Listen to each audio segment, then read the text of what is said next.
What is going on, everybody? For those who don't know, I go by Philly Mike, host of the Philly Talk podcast. Right now, we are live on 5 channels. We got the Philly Talk podcast, we got Philly Take, we got Stephen Conrad Jr.'s and 4-4 Philly fans, and Run It Back Philly Sports.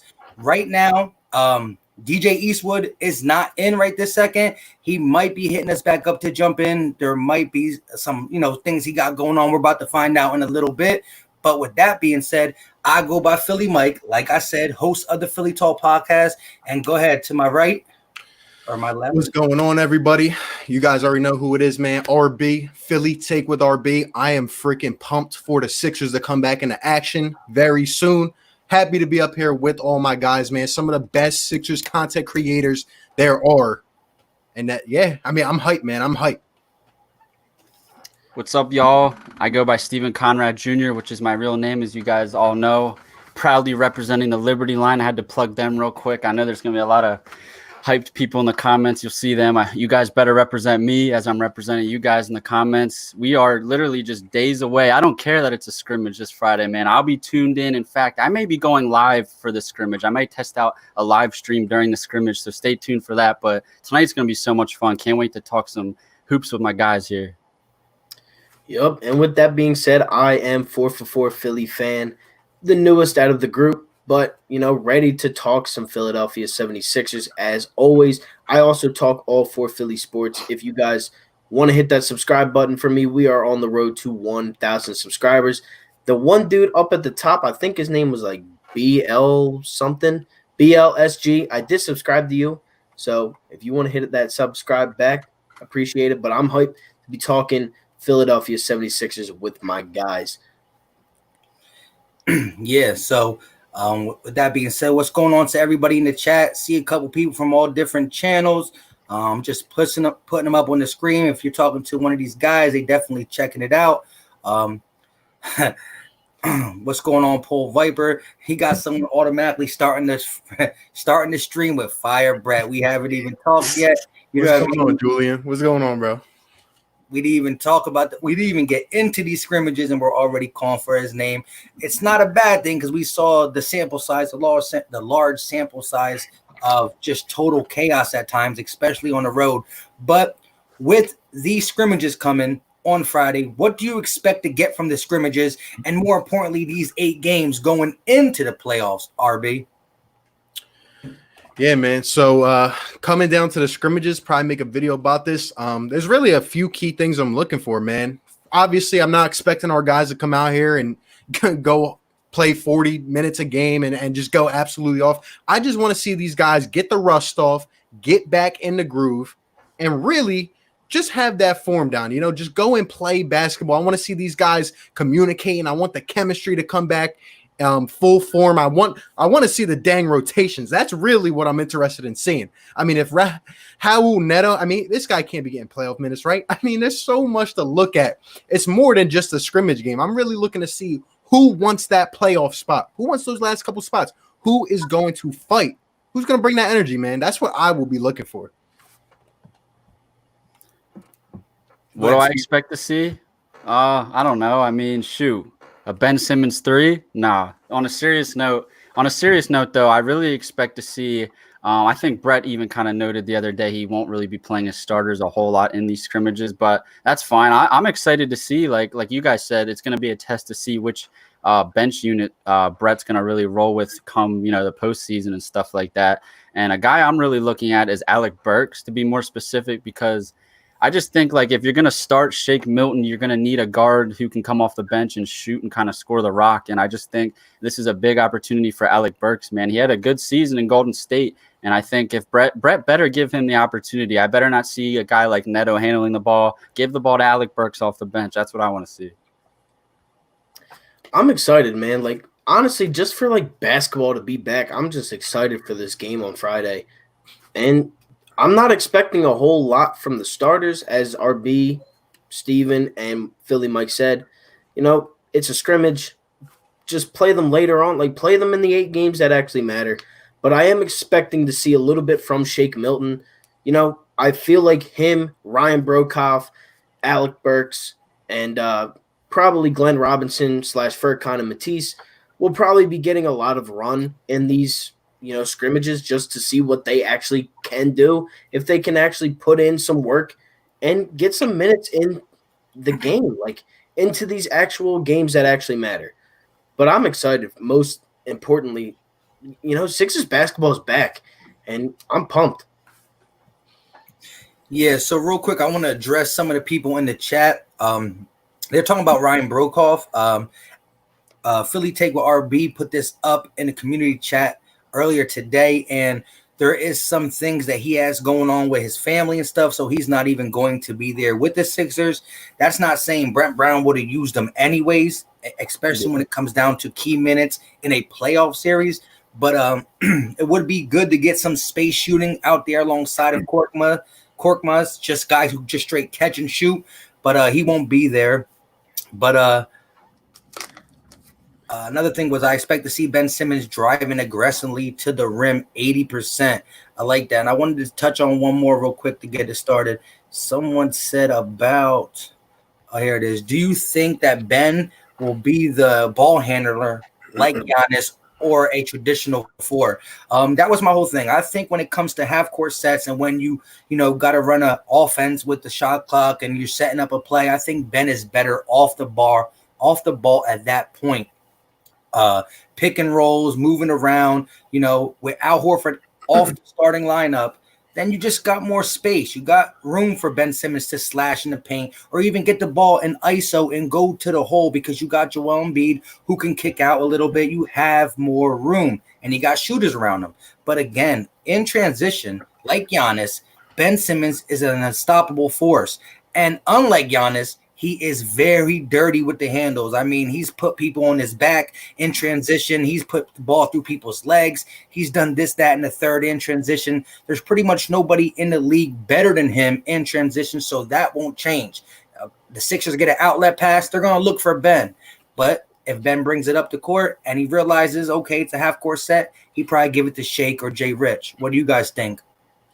Yeah, you're right on. And I think that is one of the things I want to see. You got to find the right balance. Shake can't be the only one bringing up the ball. Ben can't be the only one bringing up the ball. Another guy who I made a video about, yesterday or the day before, Tobias Harris. I am expecting his game to unlock in Orlando. I think he's going to have a lot more ball duties as well. But like you said, Ben Simmons can do so much. Shake Milton will be relied on, not just to handle the ball, but to shoot. Just like we talked about, Brokoff's not going to be here. Can Furkan be consistent? Is Matisse going to have his jump shot back? Who knows? But what I do know is Shake Milton's going to come out and he's ready to ball. I've seen a lot of maturity, but I agree with everything you said, man. We got to get that balance down, and we really, really got to find our identity, man. That's really what I'll leave it at. And what's going on, Jay Rick? Steven? Well, you guys kind of touched on a lot of things I agree with. I think all of a sudden, I'm going to kind of lay this out there. When you move, we can all agree moving Horford to the bench is probably the right move. We all sat here and discussed this for hours the last couple of weeks. But all of a sudden, I feel like forget the contract and stuff like that. I just think all of a sudden, if Horford's your first guy coming off the bench, I don't know, man. I think all of a sudden this bench could be scary. You got him coming off the bench, If you're the opposing team, you got to deal with Joel Embiid, and then all of a sudden when he's taken out, you got Al Horford, who's, even at his age, is one of the better centers all around players in the league, wherever you want to put him. And, like I mentioned earlier, Alec Burks, it just comes down to just how Brett kind of staggers these lineups, how he tries to complement everybody, because we all want to see Ben Simmons at the 4. It looks like that's going to happen. But I think, for example, when Joel goes to the bench and Al Horford comes in, I think you put the ball in Ben Simmons' hand and kind of play, your spread 5-out offense, let Ben go to town with the ball in his hand. So it's going to be exciting. Yeah, you guys basically touched on everything. Let's be honest here. Ben Simmons, without the ball, he's going to be effective either way. Shake Milton, if he has the ball in his hands, Tobias Harris, whoever has the ball in their hands, I'm sure it's going to happen to one or two things. They're either going to hit the low block or they're going to pull up and shoot it. That's basically how the Sixers offense has run the last couple of years with Ben as the point guard, but yet he just doesn't shoot the ball. So I feel like there's going to be some isolation ball with Tobias Harris up at the top of the key. Same thing with Shake Milton, and then they can kick it out to the corners for a guy like Tobias Harris, Ben Simmons, maybe, or like a guy like Furkan, Matisse, Scott, those guys. But I think Ben, with or without the ball, is going to be perfectly fine. I think it's going to be effective either way. And again, like basically to restate what Steven said, Al Horford coming off the bench, I think could be a very big move for the Sixers. Just to have an actual sixth man. Like, when's the last time the Sixers can really say they've had a sixth man? Lou Will? Exactly. I mean, it's crazy. And we actually have a legit all-star sixth man in Al Horford, who, as we saw last year with Greg Monroe, -9 in 2 minutes when Joel Embiid was off the floor. Now we have Al Horford. If he can put up half of the stats that he did with Boston defensively, the Sixers should be looking beautiful on the bench. Yep. What would you guys think, though? And I mentioned this in my video, but I want to get your guys' take on it with the whole Tobias Harris thing, because Steven brings up a good point. Like, our second unit, like, now everything changes with Al Horford going to the bench. That's what we have been calling for, right? What would you guys think about obviously starting Tobias, but letting him run more with the second unit? Imagine a second unit. Imagine a first unit ran by Shake, Ben, and Joe, and maybe a second unit ran by either Alec Burks, Tobias, and Al, or Jay Rich, Tobias, and Al. I mean, I think that's kind of hard to stop, really. Hey, I kind of agree. And you can even do it where you don't need to take Tobias out of the starting lineup. Like, how many times do you see guys have rotations where, like, especially a guy like Joel Embiid sometimes Brent Brown takes him out within the first 4 or 5 minutes to get him ready to play that, end of first, early second. So you could even start Tobias Harris, let him get a couple shots in, play with the offense, get him out at the 8-minute mark, and then bring someone else in. And when you're starting to bring these second unit in around the 2-3 minute mark in the first, you bring Tobias back in and you let Tobias rock out with Al and Alex Burke. I think if you're going to put Tobias in that role to play with some of the bench, I think you leave Josh so you can get a guy who can get that one-on-one bucket too. He's not as good as Tobias Harris when it comes to that, but he can get to the hole. He can create a mid-range. He can shoot three, even though this year his three has been down. But what I'm saying is he can get a bucket on his own if you got some of the guys, stagnant for a little bit. But that does make some sense. I'm not saying do it all the time. Just because something is successful against one team or in a certain game, other teams adjust. So it's good to mix things up. But I wouldn't be against having Tobias run some of that second unit with Al. Now you got Al picking and popping, passing. Al Horford is a really good passer for a big man. He's used to playing with a lot of guards in Boston. So I agree. That's the beauty of all this, man. I just think there's just no way possible, because Al's really going to be, when he plays now, he's going to be playing the 5. I just don't think you're going to see anywhere close to as bad as the Al Horford we've seen off season. And there's just no way. And you had mentioned earlier 4 for 4. You had said, Greg Monroe being like a -9. Even Boban was like a minus something in the playoffs last year. It hurt us. Now you got Al Horford filling in that role. And all of a sudden, this team's looking really deep, man. And I don't know. And then I like where you guys, Philly Mike, I liked where you were branching off and saying keeping Tobias in and letting him kind of play with Al Horford, because his skill set, not to knock on Joel Embiid, kind of complements like Tobias more, because Tobias likes to do that little pick and roll type of scoring. And then, when you think about it, when you're taking Joel out of the lineup, that's your best scorer. So now it's time for guys like Tobias to shine, the guys you don't get necessarily the spotlight all the time. So I don't know, man. The Sixers are going to be a scary team. I wouldn't want to see them personally if I was any team in the East. Tobias Harris last year, when he had the ball in his hands in LA, was an all-star. Like, let's be honest here. Before he was traded to the Sixers, he probably would have been an all-star or very close to it, like he was a little bit this year. When Tobias has the ball in his hands, especially in an ISO type of game, he's almost unstoppable in the reality that he can shoot, drive, dunk, lay it up, like mid-range. He's a very versatile scorer, and that's why he, I hate to say it, that's why he was given the max money, because you can't lose a guy like Tobias Harris and Jimmy Butler and JJ Redick in the same offseason.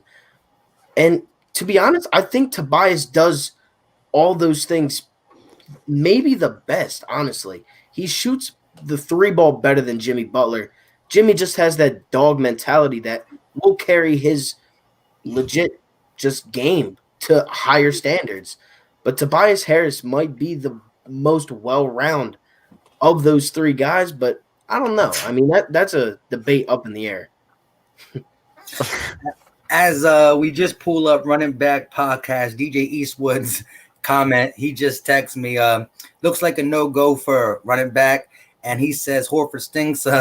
Yeah, he definitely does stink when you got him next to 6'10" Ben Simmons and 7 foot Joel Embiid, but he's not so bad coming off the bench. But yeah, not a guy who should have been paid the way he was paid, but a player who can contribute if used right, probably with the bench. You get a better version of Al Horford. You're actually getting the right version of Al Horford, who still the right version of Al Horford is not that big of a contract type dude.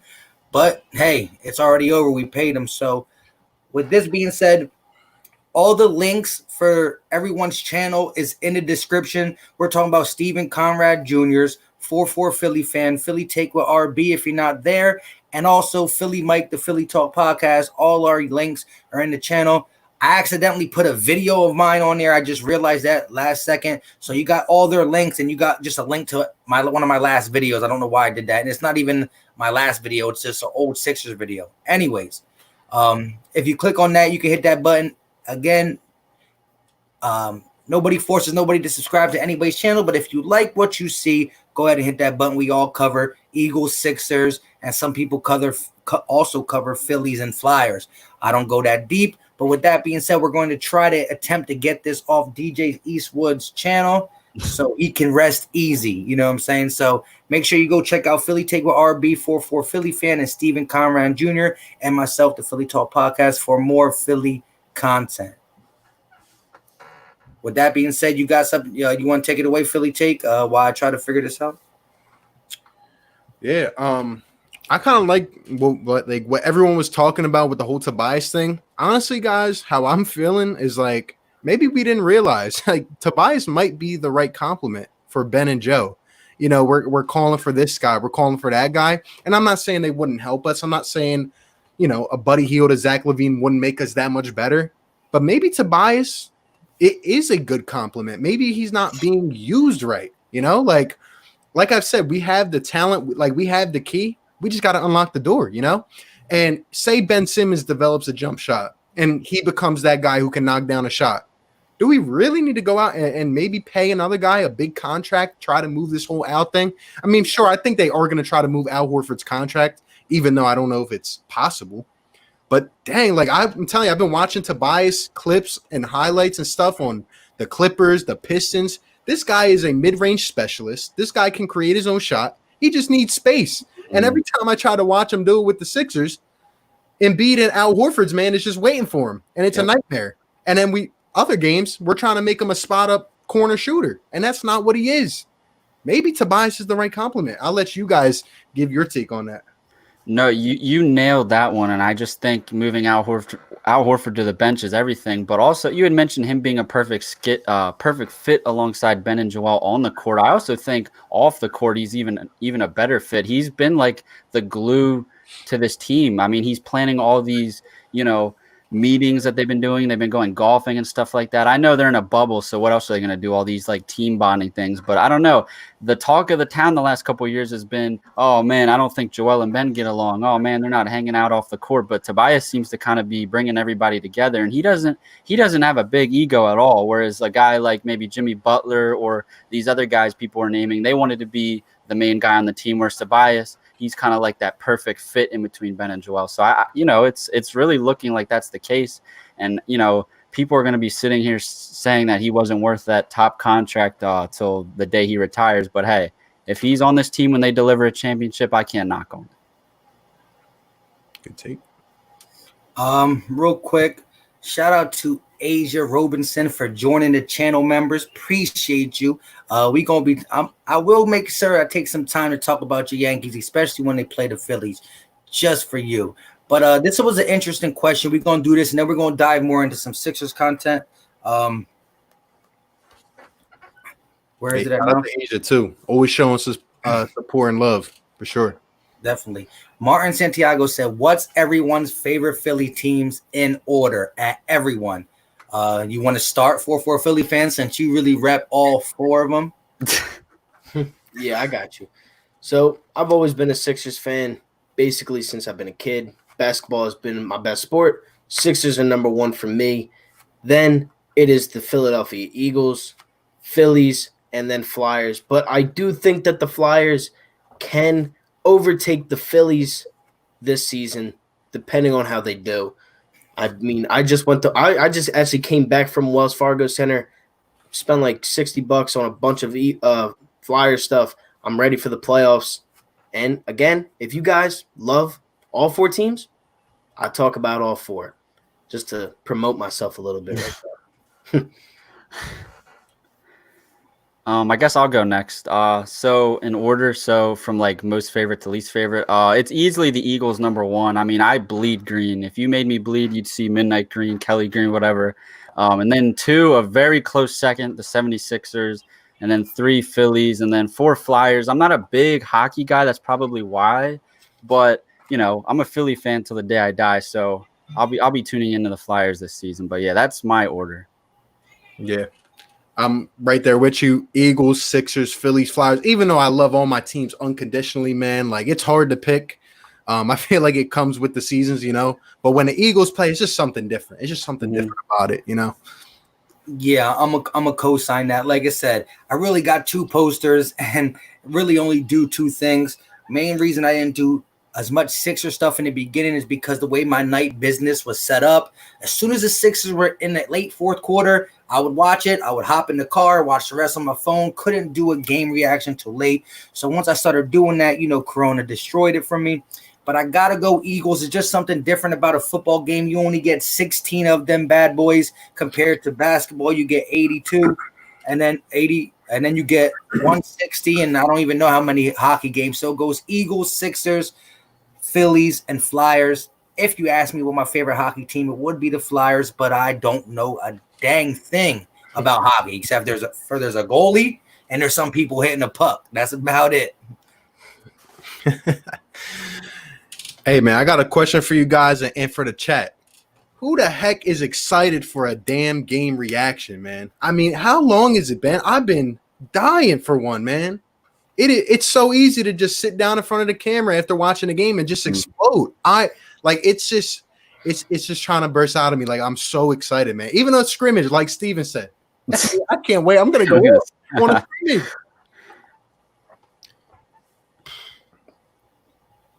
Definitely. Yeah, man. I mean, I'll start it off.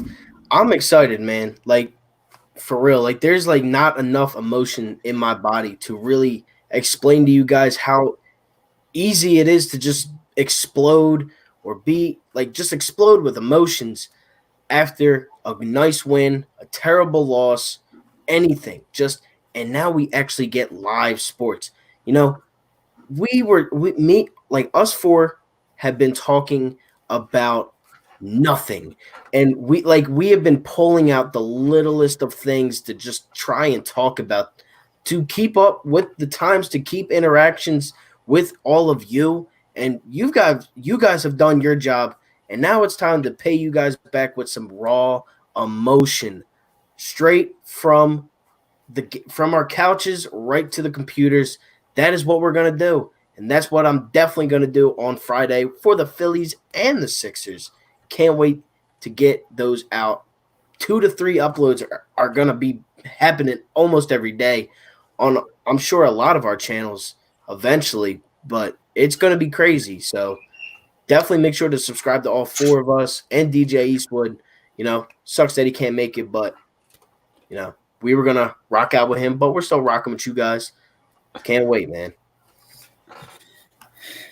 Yeah, it's just gonna be so good to get live sports back, any live sports, but mainly the Sixers. You know, the way we were heading, I mean, it was looking inevitable that Brent Brown was going to be fired, which is a good thing at the end of the day.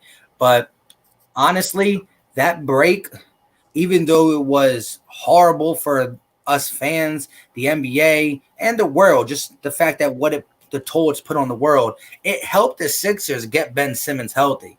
And without a healthy Ben Simmons, we would 100% most likely be a first-round exit. So although I am on 100% bandwagon to get rid of Brent Brown because he's not the right guy. He's just not the right guy to get these guys over the hump. We've had better teams. We had Jimmy Butler last year. That was the team to really do it with. We couldn't get it done. You know, there was bad rotations at time. You know, we had some health problems. I understand that, but the rotations just never were what they should have been. We saw that for the first 50 games. Adjustments are being made, but they're a little bit too late.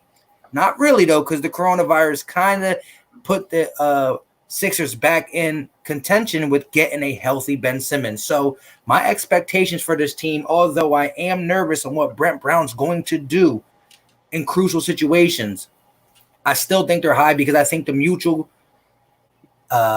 playing site is going to favor us. For some reason, I do believe it's going to favor us, and I think Ben Simmons playing the 4, it's not so much him playing the 4, but it's more of the fact that now Al Horford would 100% be off the court. I feel like this team can space and get it done down low with Ben and Joel. Yeah. I mean, really what you're doing is you're adding another shooter, a guy who might even be our best shooter, and you're creating space. Mm-hmm. And like I said, man, like you can now post Joel up, down low. And if Joe, you know, say they bring a double team towards him, he's got Tobias maybe in one corner. He maybe has Ben Simmons outside. Maybe he has Shake Milton up at the top. I mean, it just creates a lot more space. It's not like he has to bully his way through his defender and probably Al Horford's defender as well. I mean, when Al wasn't sitting outside bricking threes. But like you said and like you hit on, man, Brett is really what will hold this team back or what will push us all the way. It's really about the rotations. You know, people forget about this, but coaches do matter in terms of management as well, in terms of the clock. If a team goes on a 15-0 run, you got to call a timeout. You cannot let that happen, especially now. I don't think the scoring is going to be that high. I just really think these games are going to be nitty-gritty, especially at the start. And like Mike said, I think we got the team that's built for that, to win that type of game. Mm-hmm. Well, now that we're on the topic, I was trying to find the comment. I saw it earlier from, it was like Kevin. He had mentioned something about, do you think, how would the new Sixers starting lineup fare up against the Bucks? And it kind of had me thinking, like, I think we can all agree it's looking like Al Horford's going to come off the bench. But do you think there's any situations where you'd actually start Al Horford? I mean, I almost wonder if you'd prefer to start him against a team like the Bucks just to slow down Giannis, have 2 rim protectors in there. You know what I mean? So how do you guys feel about that? Go ahead, 4-4. I mean, it's a possibility. I wouldn't bet my money on it. Just like more of the fact that I feel like at the end of quarters, you will expect to see that lineup of those 5, especially in the fourth quarter. I can't really see us not having that lineup out for the majority of it. I just think to have Al Horford coming off the bench for a majority portion of the game is what we really need to just, you know, maybe give us that little bit of a boost or just something like that. But I really do think that it could happen, but I hope it doesn't. I hope that we could just rim attack them. Like a Ben versus Giannis matchup, like I feel like it kind of evens itself out a little bit on the offensive side for Ben Simmons anyways. Like Giannis is going to get his. We all know that. He's one of those players that's just going to go in, get his.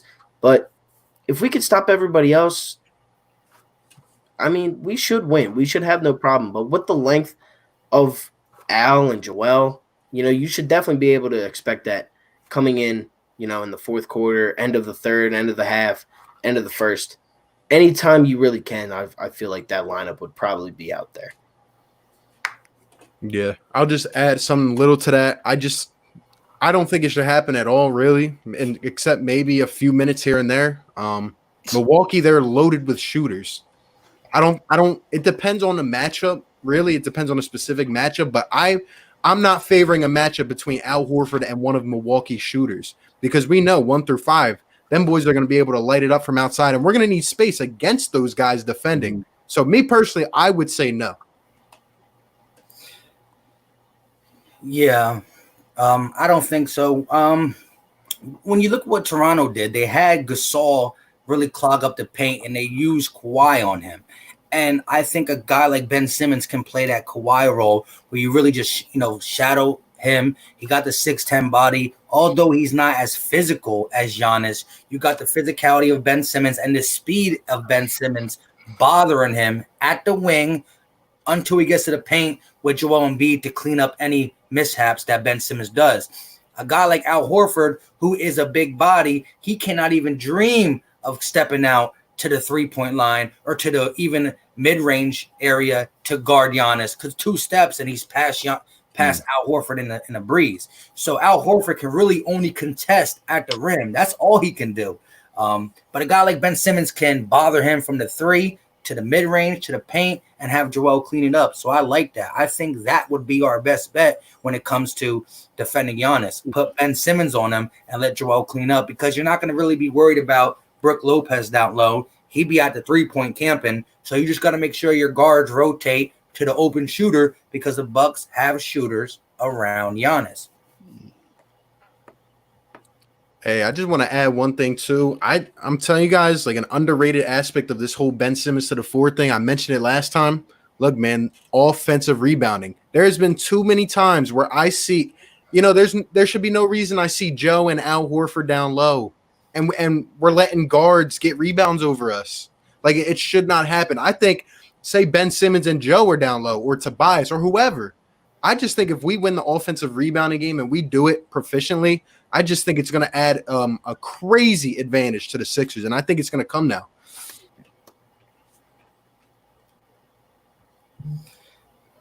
Yeah, so let me ask you guys this question. Who do you think is going to be the guy to really take off this playoffs? Do you think it's going to be Joel Embiid at times just taking over the game, or do we think we see a way more aggressive Ben Simmons? Like we said, we need guys like Tobias to step up and score like we know he can. Even Josh Richardson, who's been up and down throughout the season. We need them role players to play the role. Tobias being the 3rd option, Richardson being the 4th, Al and the bench, sparking that energy. But when it comes down to it, superstars win these games. We got 2 of them, Ben Simmons and Joel Embiid. Who is going to be the one to make us keep advancing? Man, I think it's got to be both. They in different times. But really, you're scratching the surface at the biggest question, right? We know Ben Simmons to the 4 is an amazing thing for the Sixers. We know Shake's going to be in, but the question I still have: who is going to be the finisher on this team? I don't know. Right? Tobias has been the vocal leader. Ben Simmons is improving his game. Joel looks like could beat anybody up. But at the end of the day, when we have a big shot, who's going to be the guy? Who is it? And I think you're kind of scratching the surface at that question. But to kind of answer your question straightforward, I think Ben's going to step up, man. I just think he's got to be more vicious.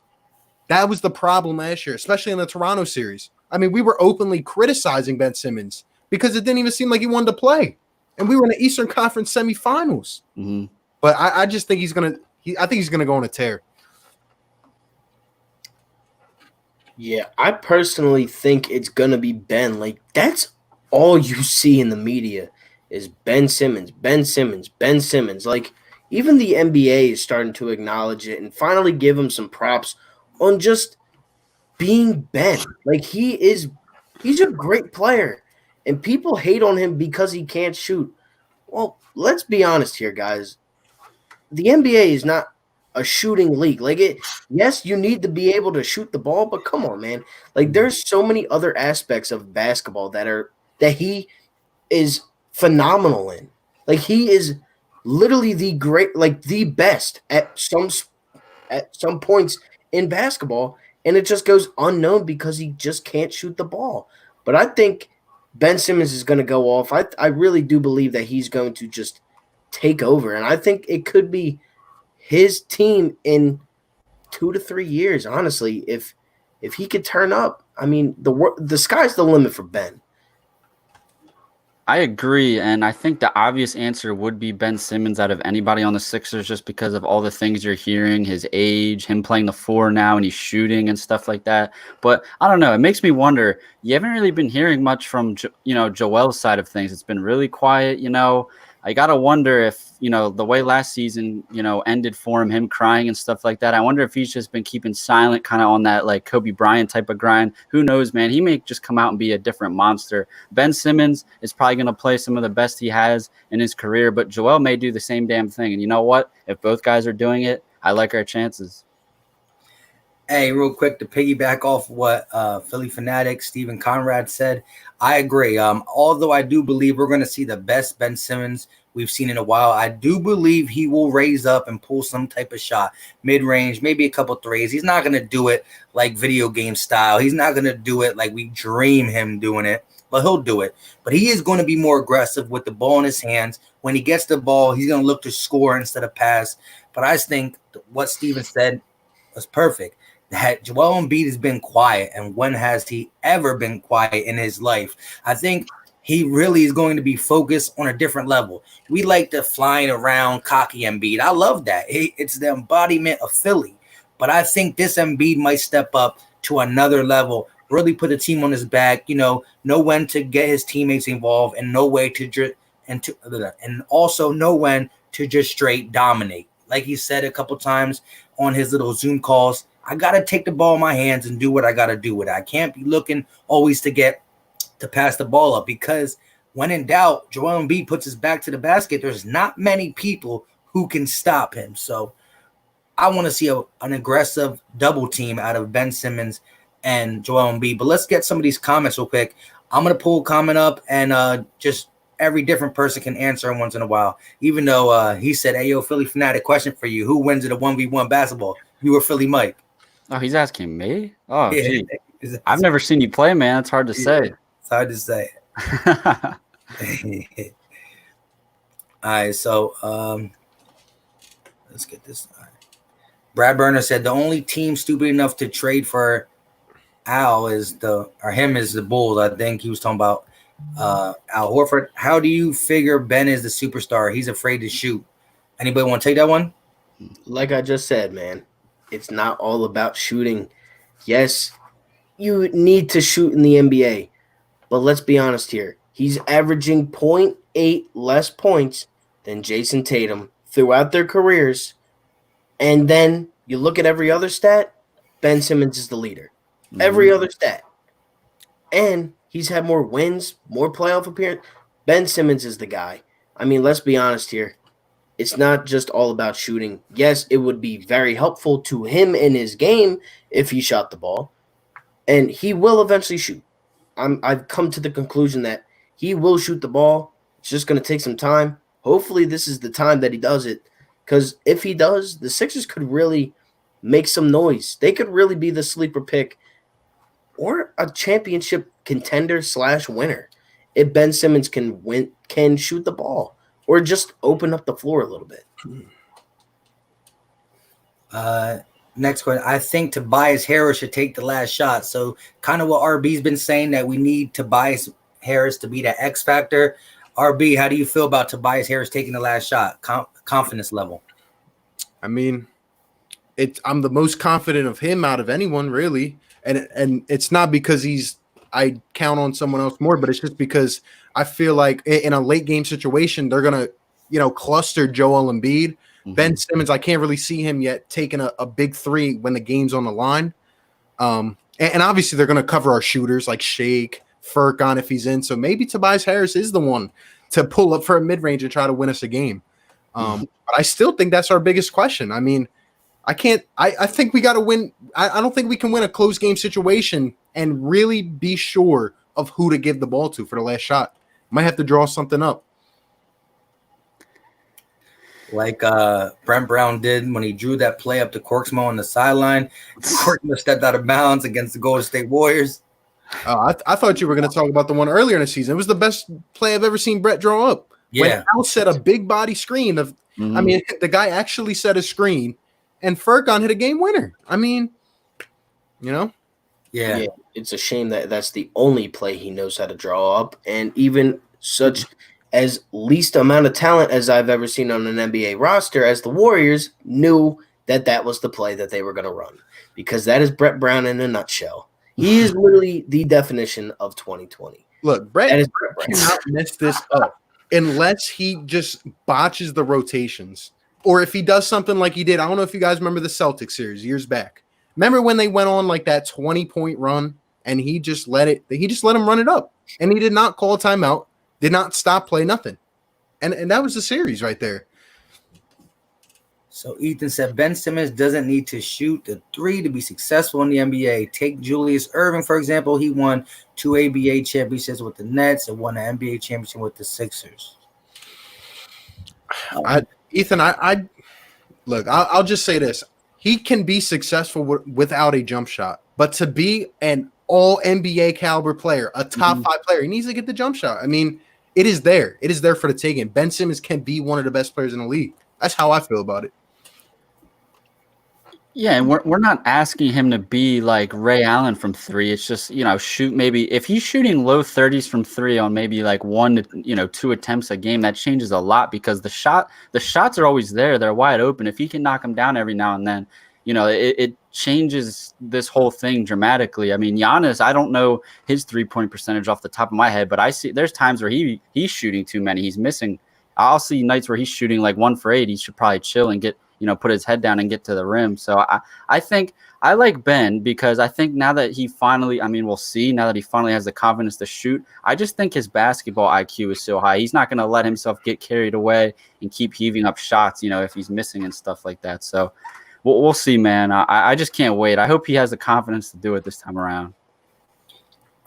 This is an interesting question, and we'll all just straight up give our stat line, and then we'll keep it moving. So what is the best stat-wise line or wise you can see Embiid being in the playoffs, and what is the worst stat-wise or line you can see him being? So pretty much, if Embiid's at the top of his game in a series, give me what he averages: points, assists, rebounds, and blocks will do.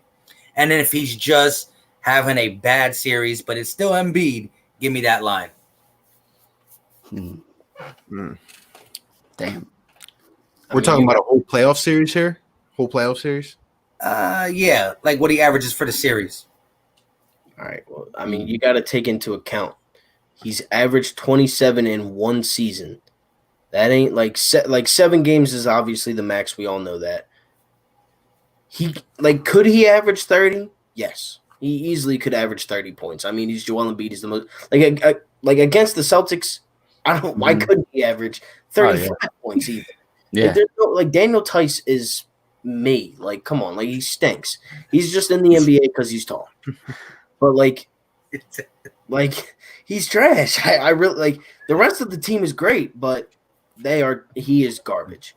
And there's really nothing else you could really say about Daniel Tice. And it's also going to depend on who the matchup is. There's a lot of things you can really count, but I'm going to go stat wise. He should average 30 in the first round. I'm going to go that. He's playing either Turner, Bam, or Tice. He should average 30 against each and every one of them.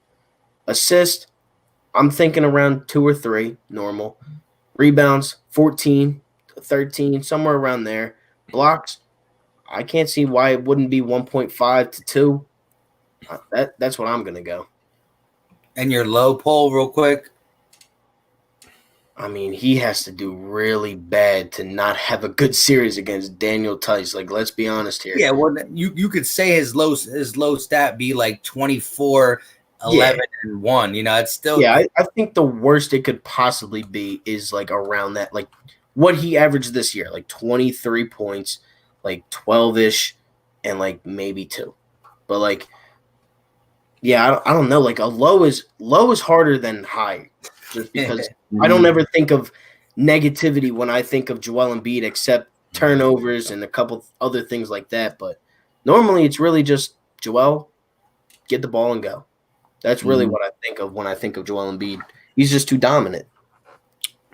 Hey, I'm just looking at some of these comments. We won't get to all of them interesting points. But anyway, for my Joel take, I would say the best I could see is probably 29, 8, or no, 29, I'll say 10, and 3 assists, and I'd say 2 blocks. For my worst would probably be like 24, 25, 7 rebounds and 2 assists and maybe a block.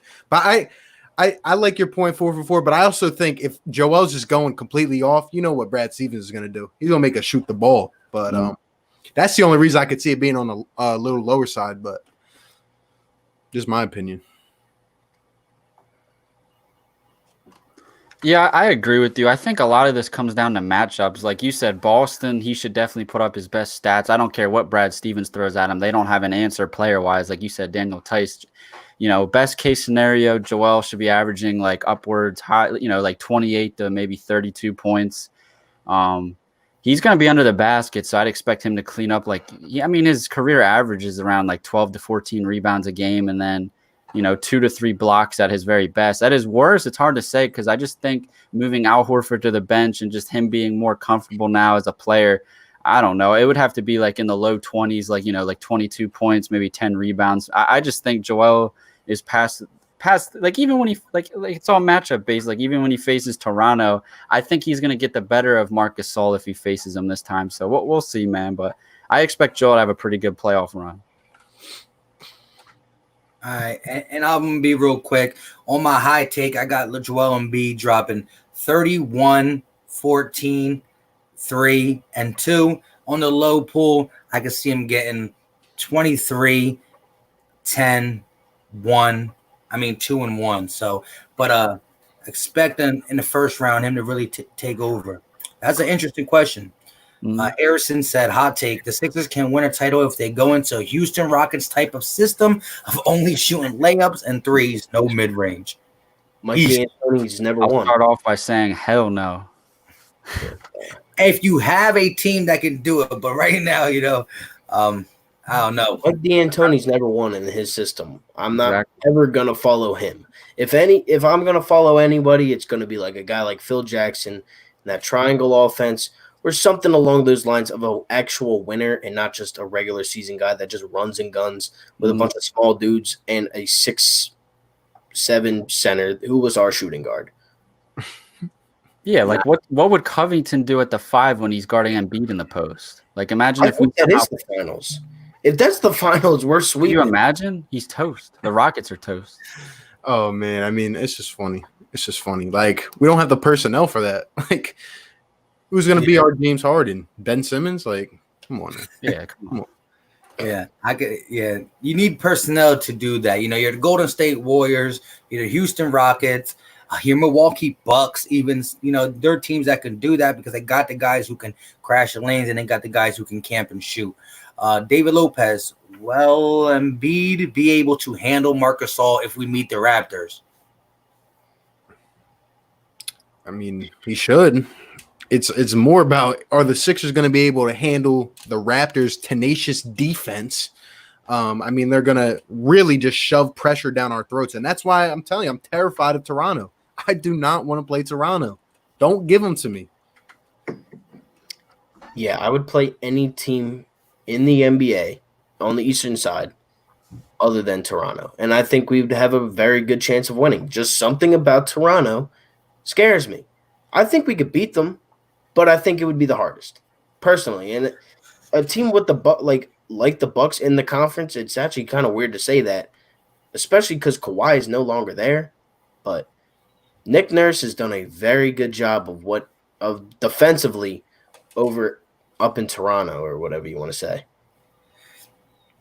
Drummer Boy said, what do you guys think about Joel saying the team's becoming closer in the bubble? Do you believe it, or is it just PR talk? Yep, 100% believe it. If you guys have seen the videos of their practices and stuff, these guys are getting chippy at practice. I'm loving it. You can't do anything else. Matisse is making vlogs. These guys are hanging out together, going golfing, fishing. I'm telling you, man, building some chemistry. I like it. Yeah, there was a tweet earlier today that said that Glenn Robinson, they interviewed him, and he said, this is the best this team has looked in any practice since I've been on the team. He said, I even asked guys like Joel, Ben. They said, this is definitely the best that this team has practiced. And I believe it. Like, let's be honest here. they're close. Like they can't do anything. They live basically next door to each other for the next 3 months, so they're gonna have to get used to it. Real quick, Mr. Dude is calling for Ben to average close to a triple-double with 20, 10, and 9. Barn 5 said Joel Embiid will average 30. Ben 27, Tobias Harris 19. Real quick to go back, this is a kind of stat line when Embiid has a bad game. It's still like 23-10, and then he has them 7 turnovers. That's where he starts to get flustered. You know, you got these guards swiping at him, and it's mainly because the paint is clogged up. There's no shooters, and it's just a mess in the paint. I'm exiting the streams. Take care, guys. Shout out to my guy Ethan, man. Appreciate you coming up in here. And so for those who are on DJ Eastwood's stream, he told me to leave it up, and he also said that he was going to try to get in here, but it does not look good. Some things came up, and he cannot get in. But I just got a text from him a little bit ago. He said we need lights. We need nights like we had versus Milwaukee. Corn Dog, I'm gonna just say it. Corn Dog, but we need we again at home. This team is a different animal. We need nights like we had against Milwaukee in the Wells Fargo, the Lakers, the Clippers, the Raptors, the Celtics. We beat these teams by a respectable margin when we were home and things were clicking. It's just on the road, everything that goes wrong, and I don't know what it is. And on the road, being able to keep your mindset right, that to me is leadership, and leadership can be held on Ben Simmons and Joel Embiid, but also the head coach and Brett Brown.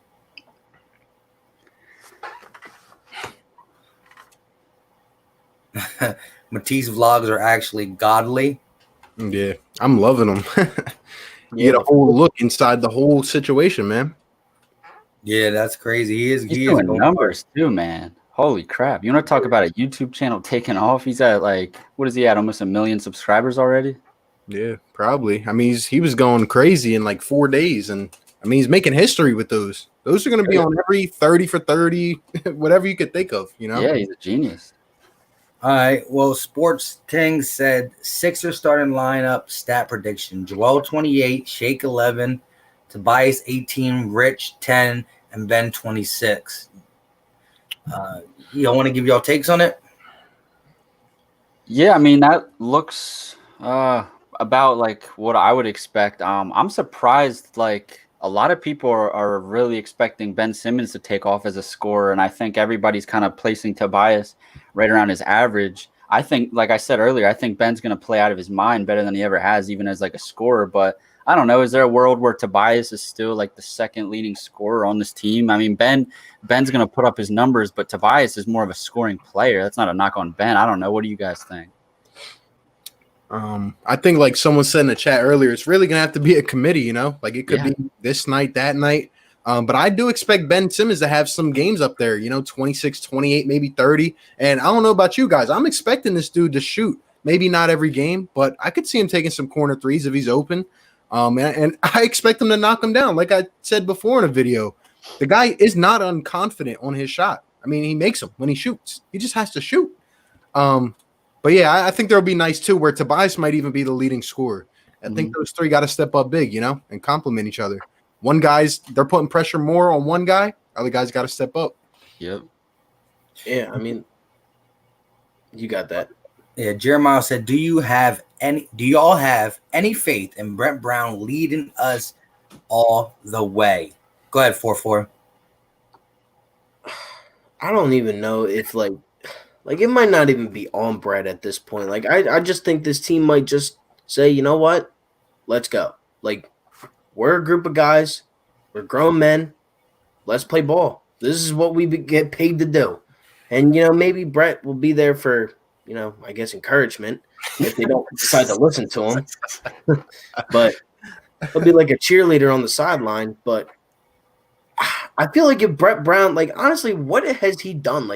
He really just seems to get in the way of of games sometimes. Why isn't it Ben's job to call a timeout? If he thinks something wrong is going wrong. It should be those guys' job. You see LeBron do it, and guess what? LeBron's got 3 rings, 4 MVPs. To me, he's the second greatest player of all time.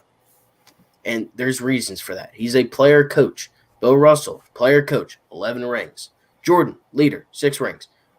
It's time for somebody to take step and say, you know what, Brett? We'll get you a ring. Just shut your mouth and stay on the sideline. And we'll do our job as NBA players and go out and win basketball games because they're good enough to. This team is clearly good enough to. We wouldn't be in the playoffs, so we weren't. Well, these playoffs, I mean, a lot of people might be able to slip up in these with playing. But with that being said, Steven, how do you feel about it? Again, he worded it, do you have any faith? So that doesn't mean you have to be 100% sold, but do you have any faith that we can go all the way under Brett Brown? Well, I definitely don't think Brett's going to be the reason why we go all the way. I think it just comes down, like, the NBA will always be a players' league. It certainly helps to have a good coach, and you definitely don't want to have a bad coach or a guy that doesn't, benefit the star players on the team. It's going to come down to how well everybody plays, but really the 3 main guys on this team, that's who I'm looking at. Brett just needs to manage everybody and not get in the way. And to be fair, I think we can all agree we want him out of here after this season. We've been hard on him all season. To be fair, he made the one move that he really needed to do, and that was to move Al Horford to the bench. Swallow your pride, move the big salary guy to the bench, and that's just one thing. But now it's going to come down to, coaching decisions in the games, drawing up plays at the end of the game. We don't know who the heck's going to take the last shot if that comes down to a situation. So, Brett definitely has some pressure on him. I mean, but like I said, he's not going to be the person who leads us to the title. I definitely wouldn't say that. Yeah, I agree with that 100%. I have faith in our guys to lead us all the way, given the whole circumstance, given the fact that there's not going to be fans in the stands. Teams are already, going down with injuries. So I believe in our players if they are, put in the right situations, but we'll see. Yeah, I'm going to just co-sign that. I don't believe Brett Brown is going to get in the way as much as he did before because we already see the adjustments he's making. Is he going to do something to put us over the top? No, but I think it's going to come down to the guys taking care of business. Now, Brett Brown still needs to kind of stay out the way with also, paying attention because you can't just let it all go. But we don't need him to try to, put his stamp on it and then try to switch things up midway throughout. So do what works. Keep Al Horford minutes as stagnant with Embiid as possible. Keep spacing and let these guys go to work. So I think the bubble, like Joellen said, so I don't think it's a PR thing. Like Philly Take what RB said, these practices are looking chippy. They're looking extra. So I think these guys come together. I think they're going to do it for themselves. Again, a lot of teams are being hurt by this bubble. And I honestly think the Sixers, out of all these teams, are actually getting a little bit from it. They're getting the fact where they don't got to go on the road where they're one of the worst teams, probably the worst playoff team. And they're also getting the fact that they're getting their players healthy because we had a injured superstar in the mix. So, I mean, before this coronavirus hit, we all knew how we felt about Brett Brown, which we still do. But circumstances has changed. The bubble caused us to be back in a position to get some play and make a run. Do you guys feel bad if we get to the Eastern Conference Finals and fight hard in 7 and lose? How do you feel about the season then?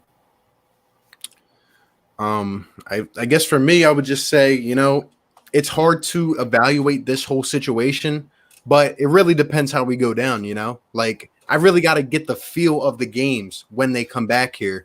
If we go out in 7, we're playing hard. Sure. I'll be okay with it. This is a weird situation, which is why I think we can go all the way. But I don't like the system that is here overall. I do want a new face and everything. I think we have the talent to compete for championships year in, year out. But really, I just got to get a sense of the flow of how this is all going to go. And we'll get a taste of that in the next week or two. Yeah, I've said it countless times. I just think it's time for a change of scenery. Like, he's not good. He was a rebuilding coach. He's literally a Gabe Kapler. Like, let's be honest here. That man is more of a friend than a coach, and it doesn't work. There's times where you can be friends with a player. Then there's times to get serious. Doug Peterson is a perfect example of that. You see him joke around with the guys, Fletcher Cox, Brandon Graham, Wentz, all of them. And then there's a time to actually be serious and make a ballsy call, make a game-winning call. I have yet to see that from Brett Brown, except, I guess, when Furkan made the shot. But was it even Brett that called the play? I don't even know, because they go to that assistant coach a lot. Let's be honest here. You see Joel and Ben and Tobias. I don't even know the guy's name, but they are there a lot more than they go to Brett, and that bothers me. And it should just go away. I don't like. The only way I can see Brett Brown staying is if we win the finals. All right. So I'm gonna give this one to Steven. Is Shake Milton and Furkan good defensively?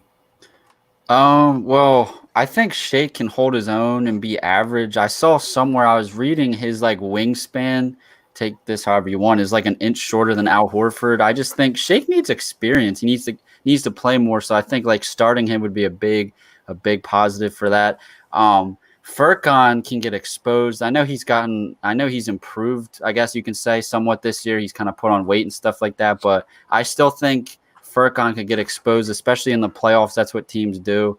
So when he's out there, when Korkmaz is out there, he's gonna have to hit his shots, or else he's just gonna be another JJ Redick type of player. So it's gonna be hard. But I trust in Shake at least on that end.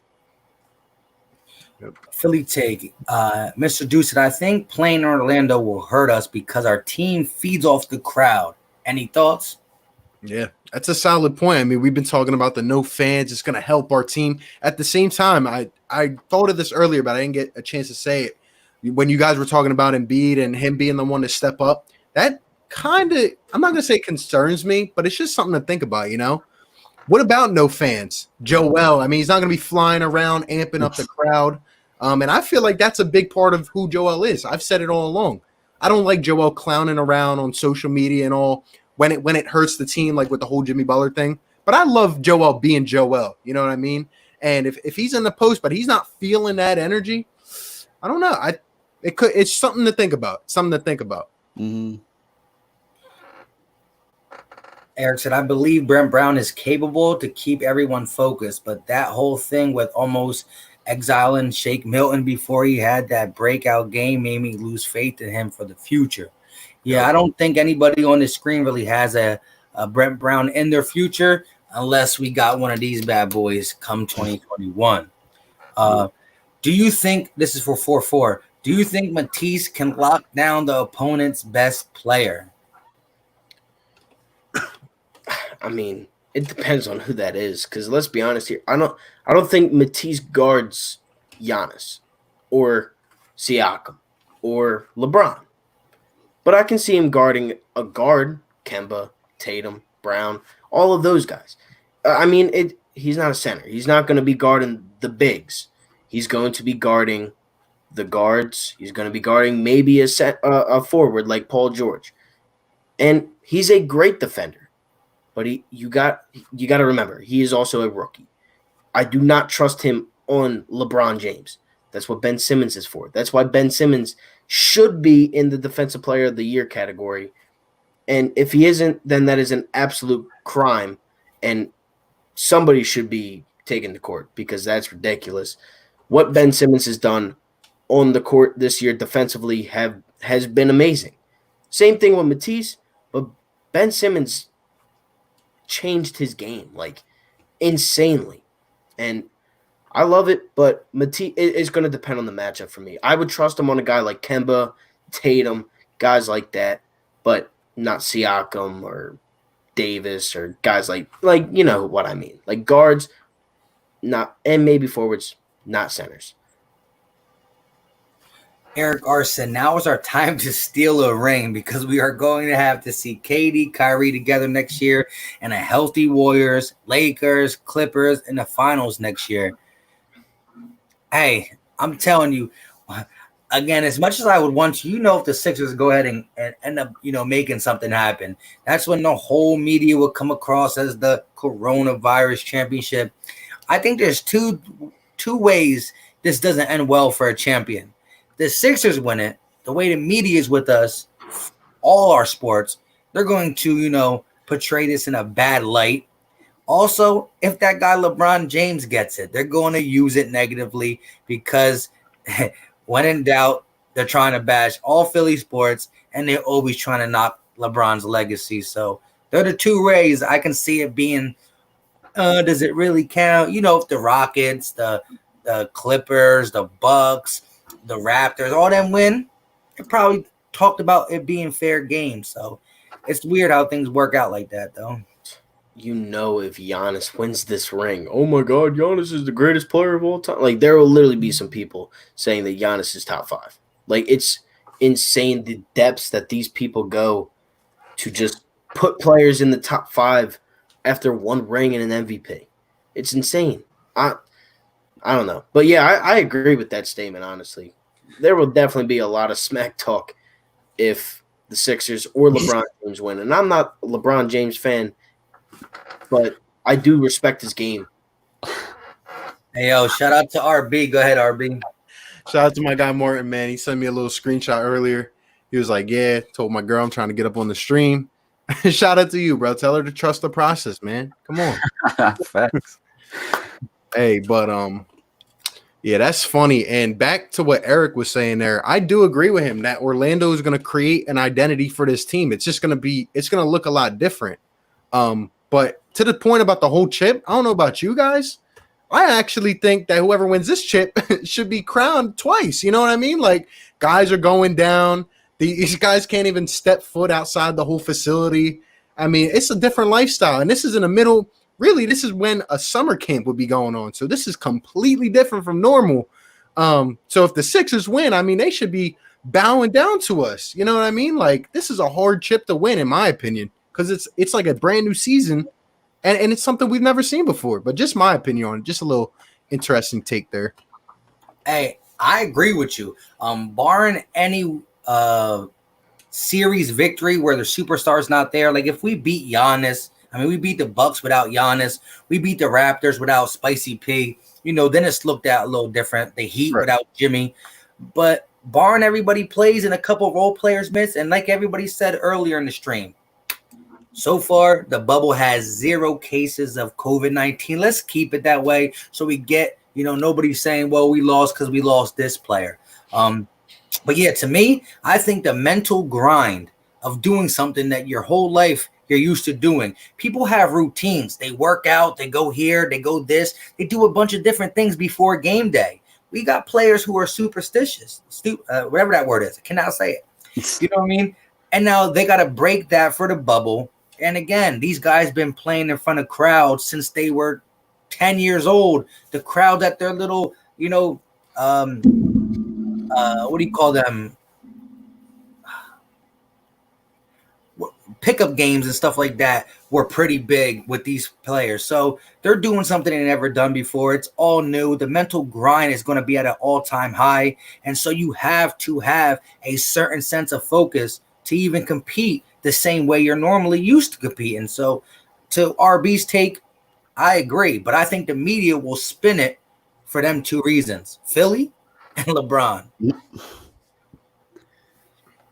I don't care what anybody says. If we walk out of the season with the trophy, you'll never hear the end of it from me. I'll be parading, partying, you name it. I don't care. You won't discredit this from me. They tried doing it when the Eagles won the Super Bowl and we somehow did it against all the odds. I won't let it happen again. No way.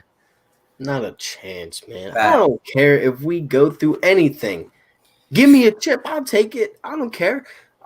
We're not Boston in any means. We didn't win in the last 20 years. Like 12 or 13 championships. I'll take what I can get. Now, just do it again so I can actually see you play live. That's all I ask. I have a bad feeling that the Flyers and the Sixers will probably both end up winning and then never win again because that is such a Philadelphia thing to do. I mean, let's hope not, though. Let's hope they can win and then repeat.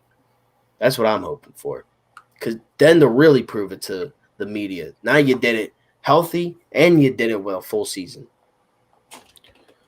Yeah. Here's a good question for you. Whoever wants to take this one, name all the people in the playoffs that can guard Ben and Embiid. That's a lot of people. just a few that come off your mind that you think can really stick with them at their positions. I mean, Gasol on Embiid, I guess, just because he has in the past. Other than that, I don't know. Embiid's pretty dominant other than against Marc Gasol. But I guess any, dominant center, AD will probably give him a little bit of trouble. LeBron on Ben. I don't really know, though. But probably LeBron, Kawhi, PG, guys like that Giannis, guys that we can see further down the line. Because truly, I don't see Tatum sticking Ben like that. I think it's going to go back and forth, but I think Ben gets the last laugh because he's a better defender than Jason Tatum is. That's how I look at it. I think I'm looking at that further down the line. I'm looking at that playoff, second round to championship more than first round. And real quick, shout out to Age Robinson. Said, did you hear Gabe Kepler and a couple players was kneeling during the national anthem yesterday? I didn't really hear about that, but we're going to expect to see a lot of that when it comes to MLB, maybe even NBA, and definitely the NFL. And the calls, I support 100%. I'm interested to see how these guys and what these guys do. I like what Jimmy Butler said. I'm not going to wear no name on the back of my jersey. So I'm just like the regular Joe out there who gets treated the way they've been treating minorities. So shout out to Jimmy Butler for doing that, but you're still not beating the Sixers, but shout out to you, my guy. Real quick, let's get this in. Even though it doesn't really feel good to talk about off-season trades because hopefully we're going the distance in Orlando, but Bryant Lynn's been putting out a couple times. Anybody got some off-season trades that they want to talk about real quick that they would like to see? And now remind you, these are off-season trades after coming off the championship run we just got. You know what I'm saying? So, hey, but before I answer that, go back to the comment right before that. Perfect ending to Brett Brown getting his walking papers at the parade. Imagine that. I mean, that'd be a Philly thing. The day after, just fire him. Booing Brett Brown at the parade, whatever kind of parade it is. I mean, that'd be hilarious. But yeah. Before we get into the offseason trade, do you honestly think that if one of our teams wins, do you really think that there won't be a parade? I think I just can't see that happening. I feel like there would be an exception. There would have to be. Rough. I don't know. I think they'll figure something out. Now that Ben's at the 4, it's hard for me to imagine since we signed the one dude who can match up foot speed with Ben as a big, about the only positive to Horford signing.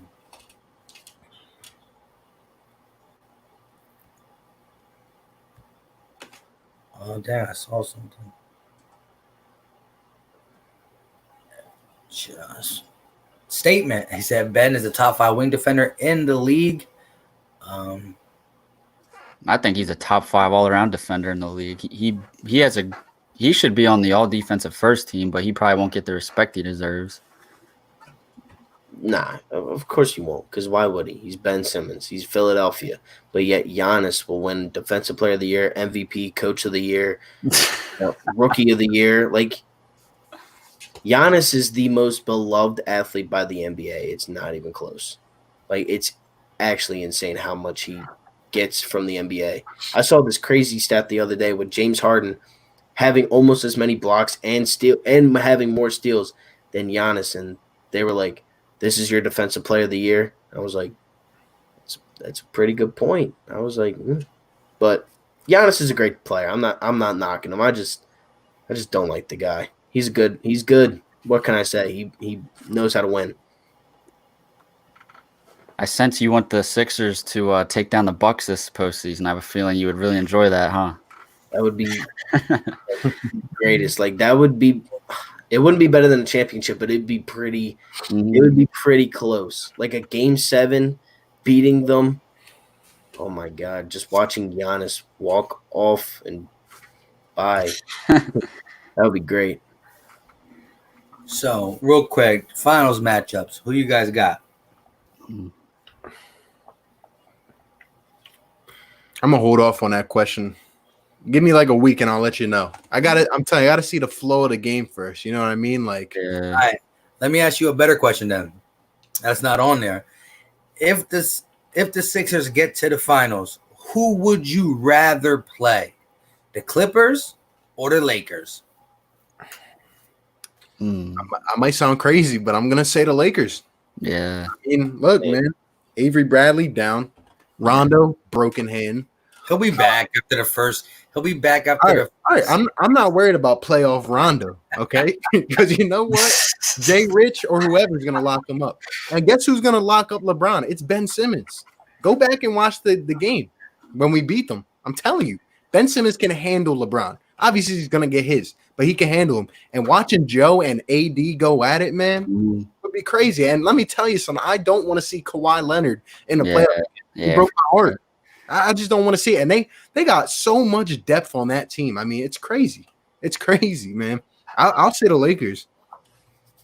Yeah, the Clippers basically have 2 lineups that can legit be starting 5s in the NBA, depending on how you line it up. I'm taking the Lakers. They don't have the depth that the Clippers or even us have, or the Bucks, or like a lot of teams. Let me put this into perspective for you. Jared Dudley comes off the bench for the LA Lakers. Jared Dudley sucks.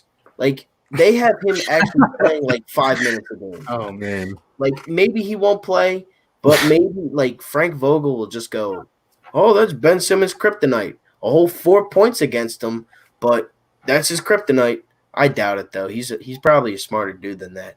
But their bench isn't as good as the Sixers. I'm taking the Lakers, and I say Sixers and 6.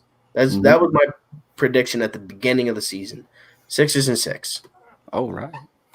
Hey, I think we would match up better against the Lakers. I think the Lakers are going to beat the Clippers because I think the Lakers are going to be able to get that done when it comes down to it. But I would like to play the Lakers because of the way we match up. They're a bigger team. We could be a bigger team. Even though our bigs can maybe get a little bit when they go small, the Clippers, I still just don't want to see Kawhi again. I think we match up better against the Lakers, bigs versus bigs, and we can go small with them and probably have a little bit more speed on the court. But let's get to this because we were going to, and then we jumped off it. Bryant Lynn, back at it again with the all-season trades. So just name one person you would like to see come to Philly in the offseason. Buddy Hield. I'll second that. That was the first guy that came to my mind. Zach LaVine. I would prefer Zach LaVine. I just think it would be easier to pull the trigger on Buddy Hield. I think it's easier to get Buddy Hield over LaVine, but LaVine is my guy. So I'll rock with Buddy Hield too. That's, Yeah, either one of those two I'll take any day. He said, you guys should invest in sport cards. Does any of you guys collect sports cards? Not really. Collect is Here and there. I have, but I don't collect. Like, people are insane with that. Like, they spend like $14,000 for like 10 cards. No, I ain't doing all that. That's like 3 weeks of pay. No thanks. Shout out to Eric R. He said Ben ran LeBron out of Cleveland. He's not lying. He's not lying. I'm telling you, every time Ben has gone up against LeBron, he gets the best of him. It's just the truth. Well, that's the thing. Imagine, like, I would almost rather not only face the Lakers in the finals, but beat them, because just imagine, like, the headline, man. Ben Simmons dethrones the king, man. The new king in town. How about he's going from the fresh? Oh, man. I'm getting excited. You know what's crazy, too? Like, what really, like, I guess inspires me is like with Ben Simmons always guarding one of the top guys on the other team and playing 40 plus minutes a game, he still has the energy to like put up the offensive numbers as well. That's like what's really crazy to me. I mean, this guy is so in shape. You know what I mean? Like the wear and tear on his body, and he never even looks tired to me. Yeah, it's crazy.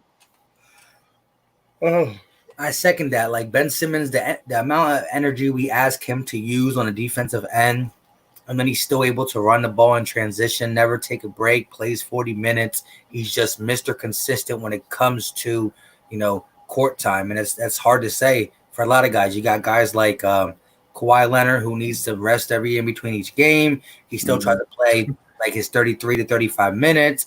The last couple of games we've seen, again, this is regular season Kawhi, so we don't know how he's going to be in the playoffs. But he wasn't guarding LeBron. He wasn't guarding these guys. He was letting other people guard him. He was going to D. PJ Tucker in the corner when they played against the Rockets. He was not D'ing that dude. And again, Ben Simmons always steps up for the challenge. Now, I'm not going to say Kawhi Leonard's not a great two-way player. He's probably the best two-way player in the game right now. But not if he's playing on back-to-backs, and that's what I want to see. I mean, I don't believe it's an injury. I believe his knee is a condition. Like, this is the way he's going to play in the NBA for the rest of his career. He's never going to play back-to-backs. And in long fought series, he's going to really need that rest. Yeah, I actually got in like a little, not scuffle, but like an argument with someone. I'm not even going to name names, but it was on Twitter. And they were trying to tell me that Ben Simmons doesn't have any Philly in him. And I was just like, what? I was like, what do you mean? I didn't even reply because I was so pissed off. I was like, if anything, just because Ben isn't like Joel, he was trying to say that Joel embraces Philly and Ben doesn't have any Philly in him. But to me, Ben Simmons has all Philly in him because he just puts his head down and just goes to work. And I love that about Ben. He's so mature, even from his rookie year. He could have let things get a lot more out of hand than they did. But, I mean, he's just always been that mature dude. And I don't know. I just felt some type of way about that. I think Ben Simmons is perfect for Philly. That pisses me off because when we finally get like star talent in here, like especially like the Phillies signing Bryce Harper, which if you would have told me that years ago before it happened, I would have told you were a liar. Like, why? There's a big part of the city that always takes all the star players for granted. Like, they will hate on them from day one, and they're gonna regret it when they finally leave or retire. It's just sickening to me, man. It does not make sense. People that hate on star athletes in this city know nothing about sports. They are literally just these 65-year-old men that watched Mike Schmidt and John Kruk and all these old dudes, spit, chewing tobacco and doing all this and just complaining the whole time. That's all they do. Like, stop complaining and witness greatness. Because this man right here, the 2015 NL MVP, is now a Philadelphia Philly until I am 30 years old. That's insane. Like, he chose so much. He gave up so much in Washington. They literally won a World Series without him. And he said, you know what? I give my, congratulations to them. But guess what? We're going to win. Like, he basically said, yes, we're going to win. And I hate the fact that everybody just gets so much hate in Philadelphia. Like, it's all of us. We get hated on by everybody. And it is annoying, I will say that. But when we're holding up the Lombardi Trophy again, the Stanley Cup, NBA Championship, and the World Series trophy, I don't want to hear it from the then 68-year-old men, because it will be in 3 years' time that at least one of these teams, if not two of these teams, win a championship. To Brian Lynn's question, he said, should Al be the leader in the second unit? That's what we need him to be. We shouldn't be paying the leader in the second unit that much money, but we're going to need him to be that veteran in the second unit, making sure that guys like Alex Burks, Korkmaz, Glenn Robinson, Matisse, if he's there, are just playing up to par. And again, if you get that kind of lineup with a guy like Al Horford, maybe Mike Scott at the 4, then you got the lineup that Al Horford will thrive in. That kind of familiar Celtics lineup. Now, again, these guys aren't the same players as Tatum and Smart and Jaylen Brown, but you get Al Horford with a bunch of guys who can pop and shoot. Alex Burke, Robinson, Matisse, Korkmaz, Mike Scott. Now you got Al Horford picking and popping, picking and rolling. You know, he has the whole paint to himself to work. He's a really good passer for a big man. Now Al Horford is in his element, and you might get some good shooting off the bench from guys like Korkmaz or Burks or Robinson. So Al Horford fits our second unit like a glove. We just need him to play with it more. Hey, let me ask you guys this, because, like, I don't know. I just been, like, some comments are just, like, ringing in my head. It's like, honestly, the rotations are really what's going to make or break this team. Like, I've been saying it all along, and someone mentioned it earlier. Like, Brett Brown cannot trim this down to a 9-man rotation in the playoffs. It's just not going to work in my eyes. We need sufficient shooting.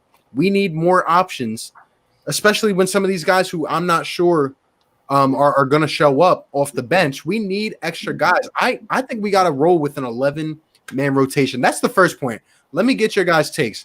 How many guys would you keep on a playoff roster? I'm sure all in the scrimmages we're going to see everyone.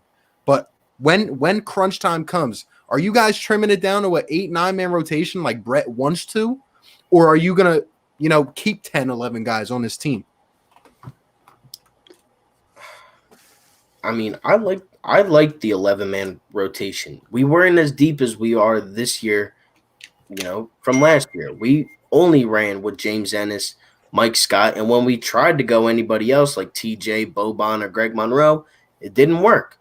Now, you do have guys that can actually step up and play meaningful minutes. There are veterans on this team: Glenn Robinson, Alec Burks, Al Horford, and then there's the young Mike Scott. Then there's the young guys, Matisse Thybulle, who can step up and should be playing minutes. That's 10. You add one more, well, that's 11. And I think that you should have an 11-man rotation, especially with a team that is maybe not as well-rounded as the Clippers or the Bucks, but they are definitely deeper than teams like the Lakers and teams like the Pacers and even the Celtics, honestly. I mean, who's their backup center? Robert Williams and his Cantor? I'll take Al Horford against anybody, any of them guys. Like, we're just deeper than them. Who can really say that they have an all-star center coming off their bench? Yeah, I would agree. If you guys don't mind, I'm going to answer this really quickly because I actually have to head out. When you guys were sitting here talking about this, I didn't realize usually the typical playoff rotation is 8 or 9 guys, but I was really sitting here thinking about it, and I was like, you know what, we may just have a 10 or 11-man rotation because when you really think about it, Horford will be playing heavy minutes off the bench. I expect Burks and Robinson, and then Korkmaz and Matisse, your younger guys who both bring skill sets you need. Matisse defense, Korkmaz shooting, and then I keep forgetting we got like Kylo Quinn on the roster. Maybe there's a situation where he plays, but like I definitely think this rotation is going to be 1 to 2 extra guys compared to the other playoff teams. But that's where I stand on it. I actually got to head out, guys. Appreciate you guys having me on as always. Make sure everybody in here likes all the streams, subs everybody up in here, as you guys all know. Can't wait to be doing more. I'll stay in touch with everybody. Take care, guys. Peace. See y'all. Yeah, so as I think about it, I kind of agree in the sense that, the way this team is set up and how we need to see some stuff from guys. We don't have that one guy we can count on. Is it Alex Burke? Is it Glenn Robinson? Is it Korkmaz? Is it Matisse? Who's going to fit each scheme better? There's a chance I can see Brett expanding this to, like you said, 11. But I think a lot of coaches do not like to have double-digit rotations in the playoffs because you want guys you can trust. I think these 8 games are going to be played to see who can make them 9 spots. Horford is one of them. And then I think them other 3 or 4 spots are going to be up for grabs. But again, in these 8-game sample sizes that we play that can, go up and down the standings. Either way, I want to see the Celtics, but I think Brett Brown's going to find out who they're going to want. Is it Alex Burke, Glenn Robinson, Matisse, Korksma? I believe if a guy struggles in these 8 games, he will not see much of the playoff lineup. So I think, you got Joel Embiid and Ben Simmons who are going to play a little bit to get back in shape, but you can't risk injury at that point. So I pretty much see these 8 games, if it comes down to a game or 2 where we can really advance our standings, then Brent will go get it done. But these 8 games are going to be to see who the rotation is beyond the starting 5, I believe. Yeah. I mean, for me, it's just hard for me. Like, I'm thinking of guys in my head, and it's hard for me to, like, leave some of these guys out because they each bring, like, something unique to the table. Correct. For, like, I've been saying, I was worried weeks ago that Brett would not play youth in the playoffs, but now he makes the transition move Shake to the starting lineup. Maybe we're in for something different. So with a guy like Matisse, I can't see him being left out. He just brings that defensive, skill that we need. We desperately need. Then you got a guy like Glenn Robinson III who has experience. He can be a quality shooter, hopefully, off the bench, but I can't really see him being left off the roster. Alec Burks, a guy who could potentially explode one night and hit some threes when nobody else can. Furkan, he's not coming off. I mean, he's got to be there in case he heats up. That's 9 right there. And Al Horford, obviously. And then I feel like you can't just have one big on your bench. I think you're going to need a Mike Scott in there, maybe a guy who can heat up as well from outside. So it's just hard for me to imagine us leaving some of these guys off the playoff roster. Like, really, if he limits us down, we're going to be shorthanded in a lot of areas. But again, we're assuming that Alex Burks is going to give us some type of Utah Jazz or Golden State Alex Burks or Glenn Robinson the same. We don't really know. I think that's what these 8 games are for. I think, when in doubt, you don't want a guy who played a little bit of minutes in the fourth quarter who are a little rusty in big games. I see what you're saying, though. The way our bench is set up is these guys have their limitations and they have their strengths. And when you combine them all together, you can get good minutes from each player. But 11-man rotation in the playoffs, it'll be the first time I've seen it in a while. Yeah. I mean, I don't know. It's just hard for me to imagine. Like, really, you guys let me know. And in the chat as well, like, who's going to run the point on the second unit? Like, we've been talking about this mix of rotations here. Maybe, Shake comes out, Ben goes to the point. Like, maybe that's how we do this. I don't know. But on a second unit, I mean, Alec Burks could be a ball handler. I saw him improve off the pick and roll. I don't know. I really don't know. Like, we need ball handlers on the second unit. Maybe that's why Jay Rich goes to the bench. Like, who knows? Who knows what's going to happen? For me personally, I need Glenn Robinson III in there. Just from a defensive standpoint, from a veteran standpoint. And he can knock down some shots too, hopefully. But I just really feel like it's on Brett. If guys are not hitting, if they are not on, if Korkmaz comes out and he goes 1 for 8 from the field, get him out. Get him out. There's not that consistent shooter. There's not a JJ Redick on his team anymore. So really, who's going to step up on a consistent daily basis? I mean, I don't know. That's a big question. All right, let me get to some of these comments, and I got one more question for you guys. He said, a Sixer fan just kicking it. Not a Sixer fan just kicking it. What's the big deal with Ben playing a power forward? I don't really think it's a big deal. I just think it brings an extra shooter on, takes a big man off, creates space. Ben Simmons will still control the ball in the open court. With Ben at power forward, and Joe can run high and lows all game if they get doubled, and it's an easy bucket for the open man. That is true there.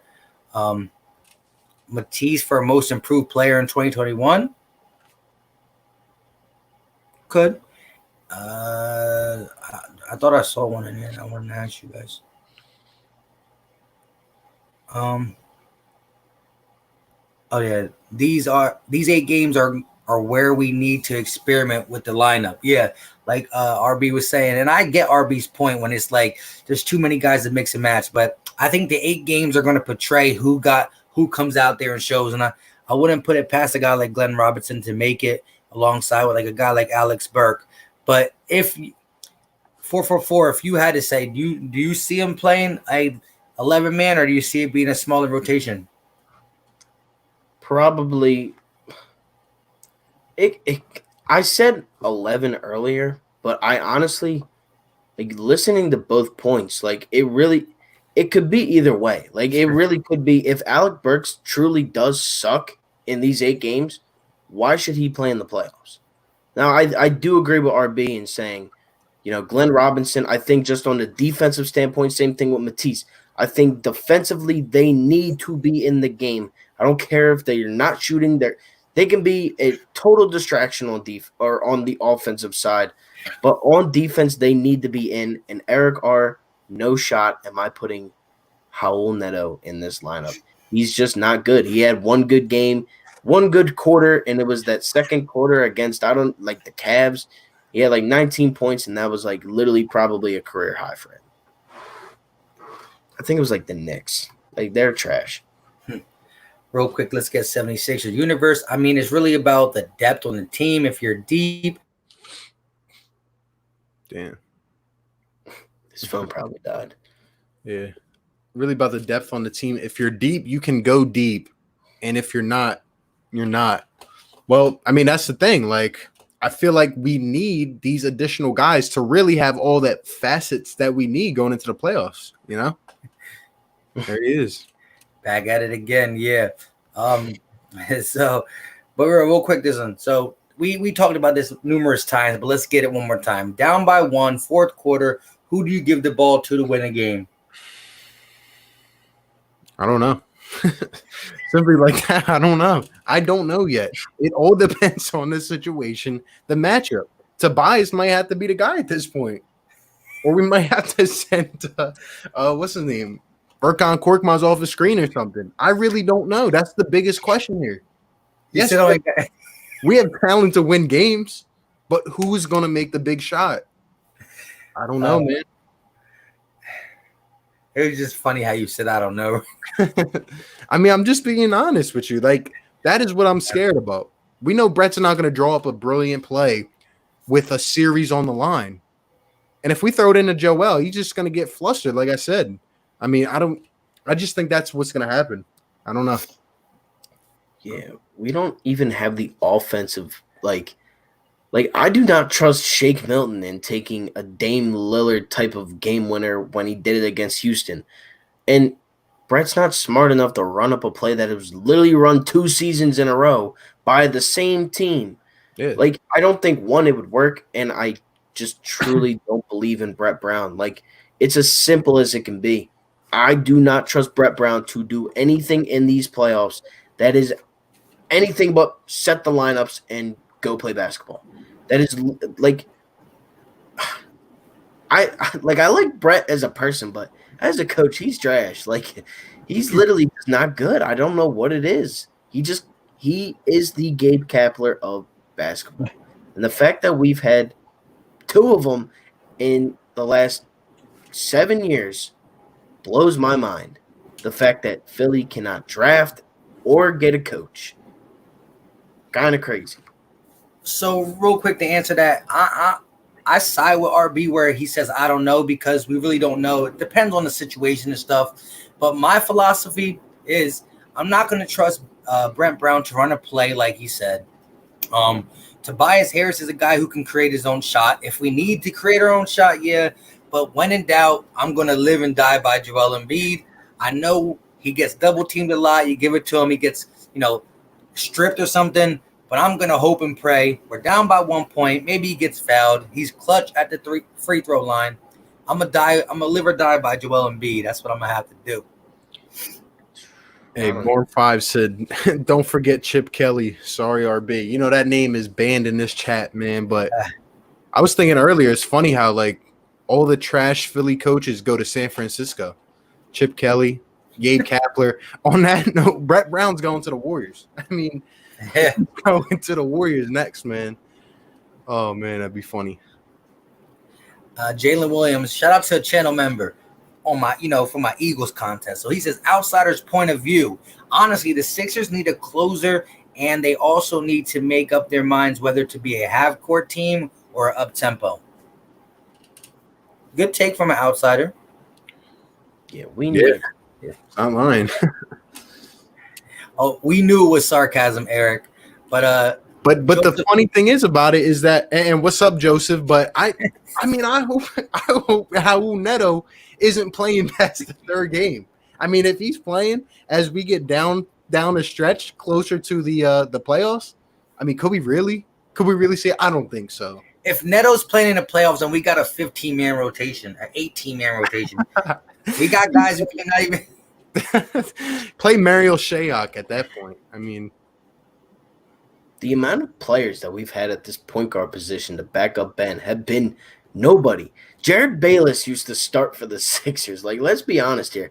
Like, Ben's first year, it was literally a lineup of Ben, Bayless, Covington, Saric, and Embiid, with Fultz coming off the bench. Jared Bayless, 4 years. Like, what was it? His contract was terrible. It was like 3 years, $28 million. Why is that man ever making $28 million in his career? He's trash. Like, he's like on Jared Dudley type levels. Yeah. So Todd said if Shake doesn't play as well as we thought, would you move Matisse into the starting five or let Burks run point? I don't know if they'll ever change the lineup this late into what they've already kind of have planned out. Like, it would take a lot for me to kind of move that around. I mean, unless if he's really just struggling in those 8 games, it's going to be tough.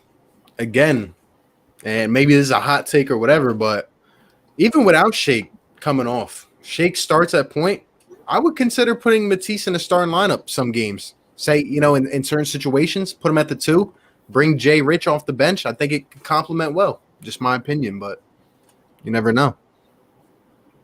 Definitely. With that being said, for those who are watching them on each different channel, make sure you hit that like button for whatever stream you're watching on. Check out the other ones if you like. 4-4 Philly fan, Philly Take with RB, and the Philly Talk podcast, Philly Mike. Make sure if you haven't checked out the other person's channel to go on their channel. They might have some Eagles content as their last couple videos, but scroll through, check out their Sixers, check out their stuff. If you like it, hit that button. If not, then go about your day and still get ready for some amazing Sixers playoff run. Like I said, I'm so excited, man. I'm so excited. Hey, go back and watch some game reactions from us fellas, man. Months back. Try to put yourself to sleep with some of them game reactions, man. They're crazy. He said low key, Shayok might be the best pure shooter on the team. Shayok could be an integral part of this team going forward. I mean, but he got, like DJ Eastwood would say, he got exiled to Brett Brown Island. I mean, saw him one game? I remember him coming in that one game for a couple minutes, gone. I think he even hit a 3-pointer too. Correct me if I'm wrong, but He did. Hey, Drummer Boy, I actually was going to do a video. I know of Philly Take just did a X Factor video, and same with 444 about Tobias Harris. But the video I was going to do today until the Eagles news broke out, and it distracted me, was Jay Rich versus Tobias as a closer or as the guy to get a bucket when both Ben Simmons, Joel Embiid are not on the court. Whatever lineup that is in the game is struggling. You go on that 2-minute stretch where you can't buy a bucket. Brett Brown refuses to call timeout. Ben Simmons and Joel Embiid are still on the bench. You just need to give the ball to somebody, let them isolate, and get a bucket to get the other guys going. Who could it be? Now, we paid Tobias over Josh to be that guy. But Josh Richardson has been a guy who isolated at times, especially early in the season before the injury started coming. Josh Richardson will be a guy who can get to the bucket, create his own shot, shoot threes, even though his threes are down this year. He's a guy who has that same repertoire, that same arsenal as Tobias, just a little bit smaller. And I was going to do that video and comparing them because I had a couple plays from, games, but that video is going to come out prior to the whole 8-game sample size. But I think Jay Rich is a low-key person who can really help this team move forward in the playoffs. Hey, let me ask y'all a question because now my mind's working a little bit. Everyone in the chat, let me know.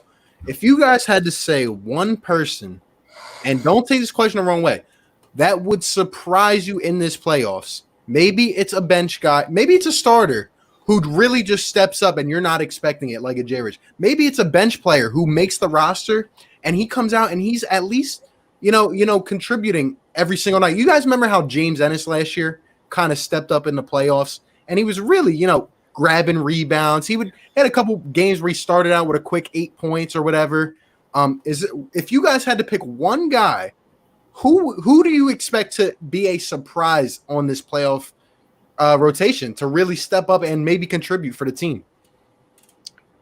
I'll go first, and I think it's going to be one of the guys from last year, and it is Mike Scott. Honestly, he's had a very quiet season.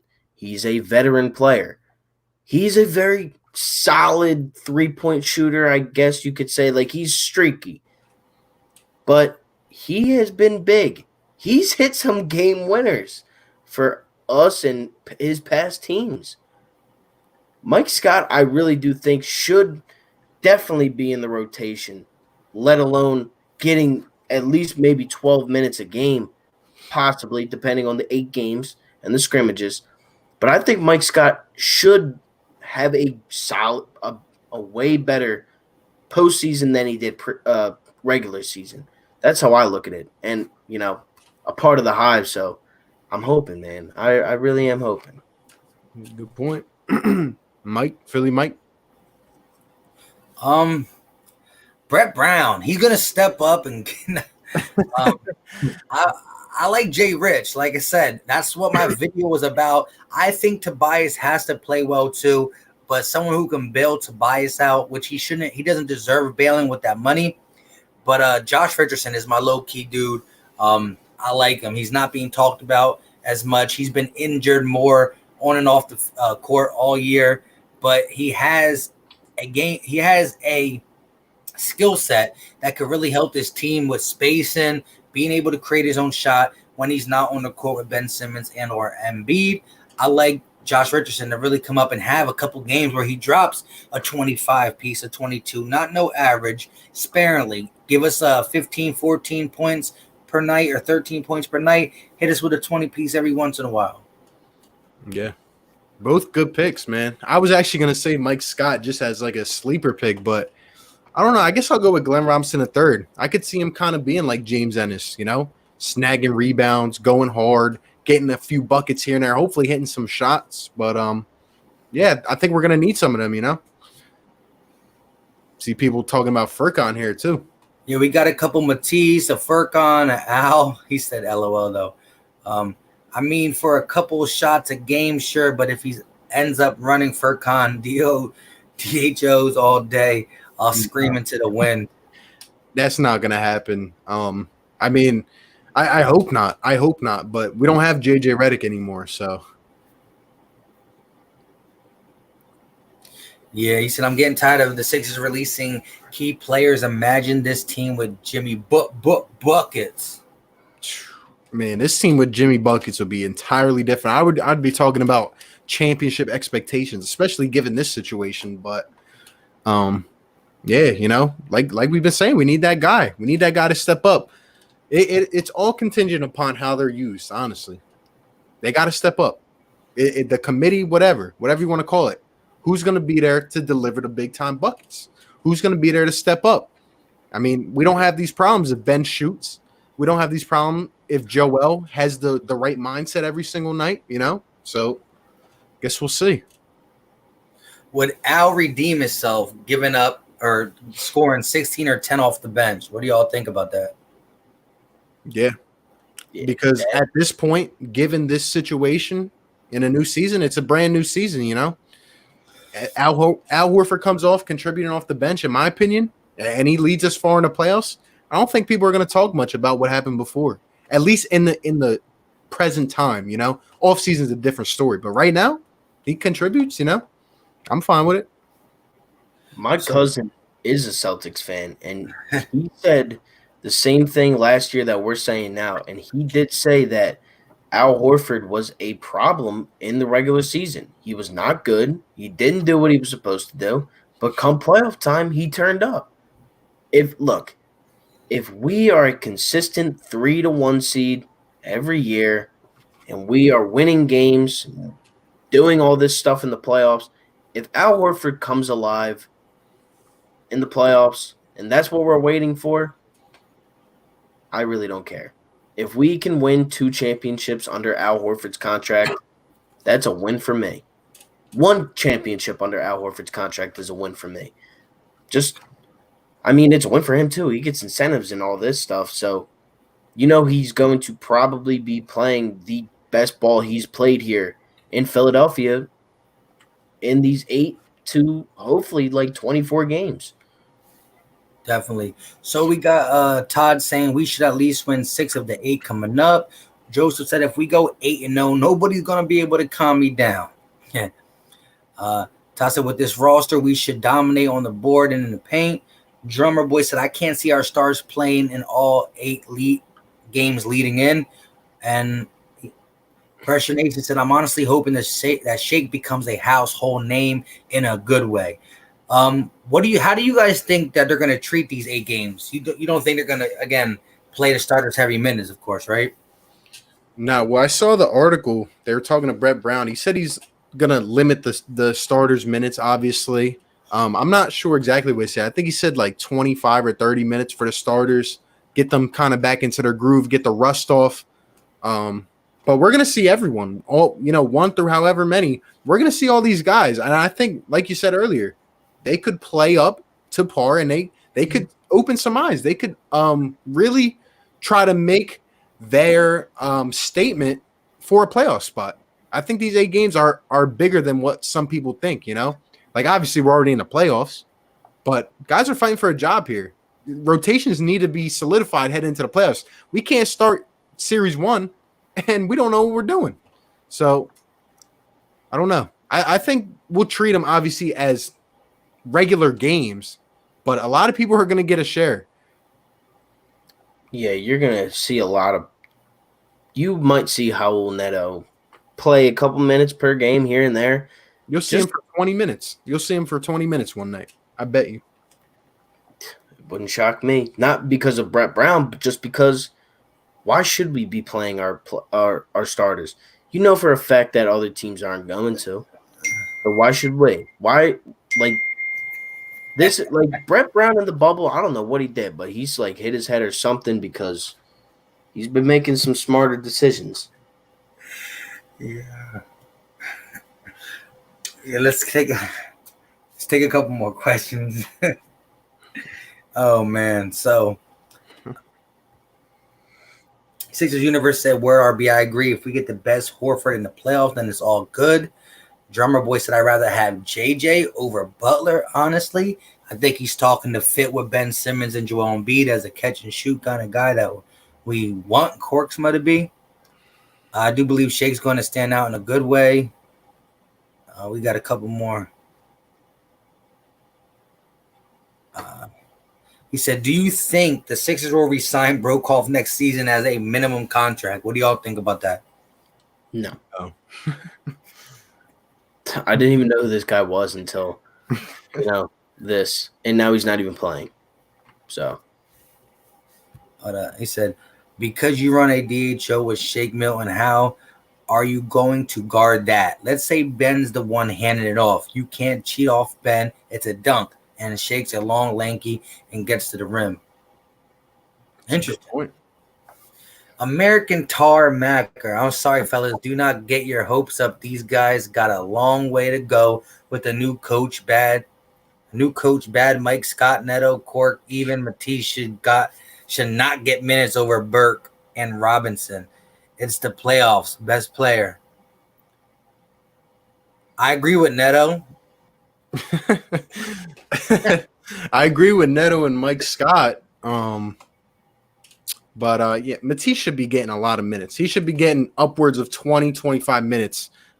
Just put him on one of the best offensive players on the defense. Obviously not the star, but he can impact the game in so many ways. So I think they all got to find the the routine. You know, that's what I'm saying. That's why I think we need to keep 10, 11 guys, in my opinion. Yeah, I mean, Matisse should be getting very good minutes. He's just that good of a defender. Especially with the playoffs. The playoffs slowed down. It's not so much run and gun. The playoffs slowed down. You really want defenders at this point. Philly Mike, you know what happened with Brett Brown's change of heart? I don't know. Do not know. But he made his one adjustment, so I can't expect too much more from him. But this one adjustment can really put us over the top. Just getting another shooter on, having space, all that good stuff. But with all that being said, it's about that time. 5 minutes, it'll be 2 hours. Appreciate Philly Take with RB and 44 Philly fan. We all doing this together. Again, we're all on our own channels. We were also on Stevens, and we were also on DJ Eastwood. And he texted me, and he said the next one he promises he'll make. So we'll make sure we schedule it on his time. Even though that's kind of what we did this time. But, yeah, we're about to get everybody on here. Hopefully we can get something, maybe in the middle of these 8 games so we can, actually have some footage to see how the rotation looks, how these players are responding from the bubble and all that. And then we can really have a nice roundtable going right in to the playoffs. So that is going to be very interesting. Who has a better career in the long run, Shake or Fultz? Ooh, go ahead, answer that one real quick. Shake. Yeah, I mean, Fultz sucks. Shake. I can't stand Markelle. Like, he's like one of my least favorite players from just what he did. Like, it wasn't his fault, but he's trash. Sixers Universe said, do I like what they could bring as bench players? Yes. Should they be incorporated? Yes. Phasing out Matisse and Corks? Nah. Yep. Hey, King James III, what's going on? And holding it down. Hey, King James, channel member. Hey, do me a favor, and if you don't have me on Twitter or something, make sure you follow me. I'll follow back, or at least just inbox me on Twitter.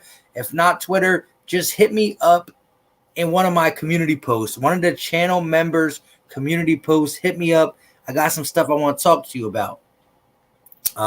American Tar said, 10-man rotation, first 5, Milton, J. Rich, Toby, Simmons, and Embiid. And everybody else is agreeing with you in the Shake versus Fultz. Who's better? They're co-signing the Shake. With all that being said, we still got 43 people in here. Appreciate you guys for holding it down. 2 hours deep. Like I said, for those who don't know me, I go by Philly Mike, host of the Philly Talk podcast. If you want to check it out, in the description in all the channels, in all the channels, in the description is a link to all our channels. If you're watching on mine, 44's Philly Take, and you want to check out the other person talking, go ahead and check it out. If you like it, hit that button. We all keep up on our Eagles, Sixers. 44 does Flyers and Phillies, so MLB is right around the corner. If you are on that, make sure you sub him up. And go ahead, say y'all pieces. Yeah. To my guy, Drummer Boy said, yo, are you guys going to cover the practice games? Hey, man, you can catch me here Friday evening, right after the game. I will be here with a post-game reaction. I'm hyped to do it, man. I'm going to cover all 3 of the practice games, the 8 regular season games, and the playoffs. I'm ready, man. But, yeah, with that being said, appreciate you guys that have been in here for tonight. I go by RB, Philly Take with RB. Check out my stuff. If you like it, hit that subscribe, man. About to go crazy. Yeah, basically to just repeat what these guys said, we cover a lot of Sixers, Eagles. I cover Phillies and Flyers on our channels. We're about to go crazy. I'm telling you guys that right now. This core group of guys right here, Philly Mike, RB, me, Steven, and I'm drawing a blank. Eastwood. We're going to go crazy. You can definitely expect us in some more videos. I will always be down to run it up with my guys. We always talk every single day, just giving each other new ideas, giving each other stuff to talk about, because we're trying to give the best content out to you guys, to the loyal subscribers. So if you haven't already, smash that like button, hit that subscribe button on all the channels that are in the description down below. Thank you all for watching. For real, I mean, this is tough, and I'm glad that we could do this on a weekly basis. But be ready for Friday. There will be a double upload from me, Phillies baseball, Sixers scrimmage. Just be ready for it. There's going to be a ton of posts out on all of our channels. So get ready for that because we're about to go crazy. I agree. And shout out to 76er Universe for those in the chat left. If you type in 76er Universe, it should pop up. He has a Sixers YouTube channel as well. Check him out. Never force anybody to subscribe, not even to myself. But if you like it, hit that button. Until next time, you know what time it is. Don't forget to look in the description. We out.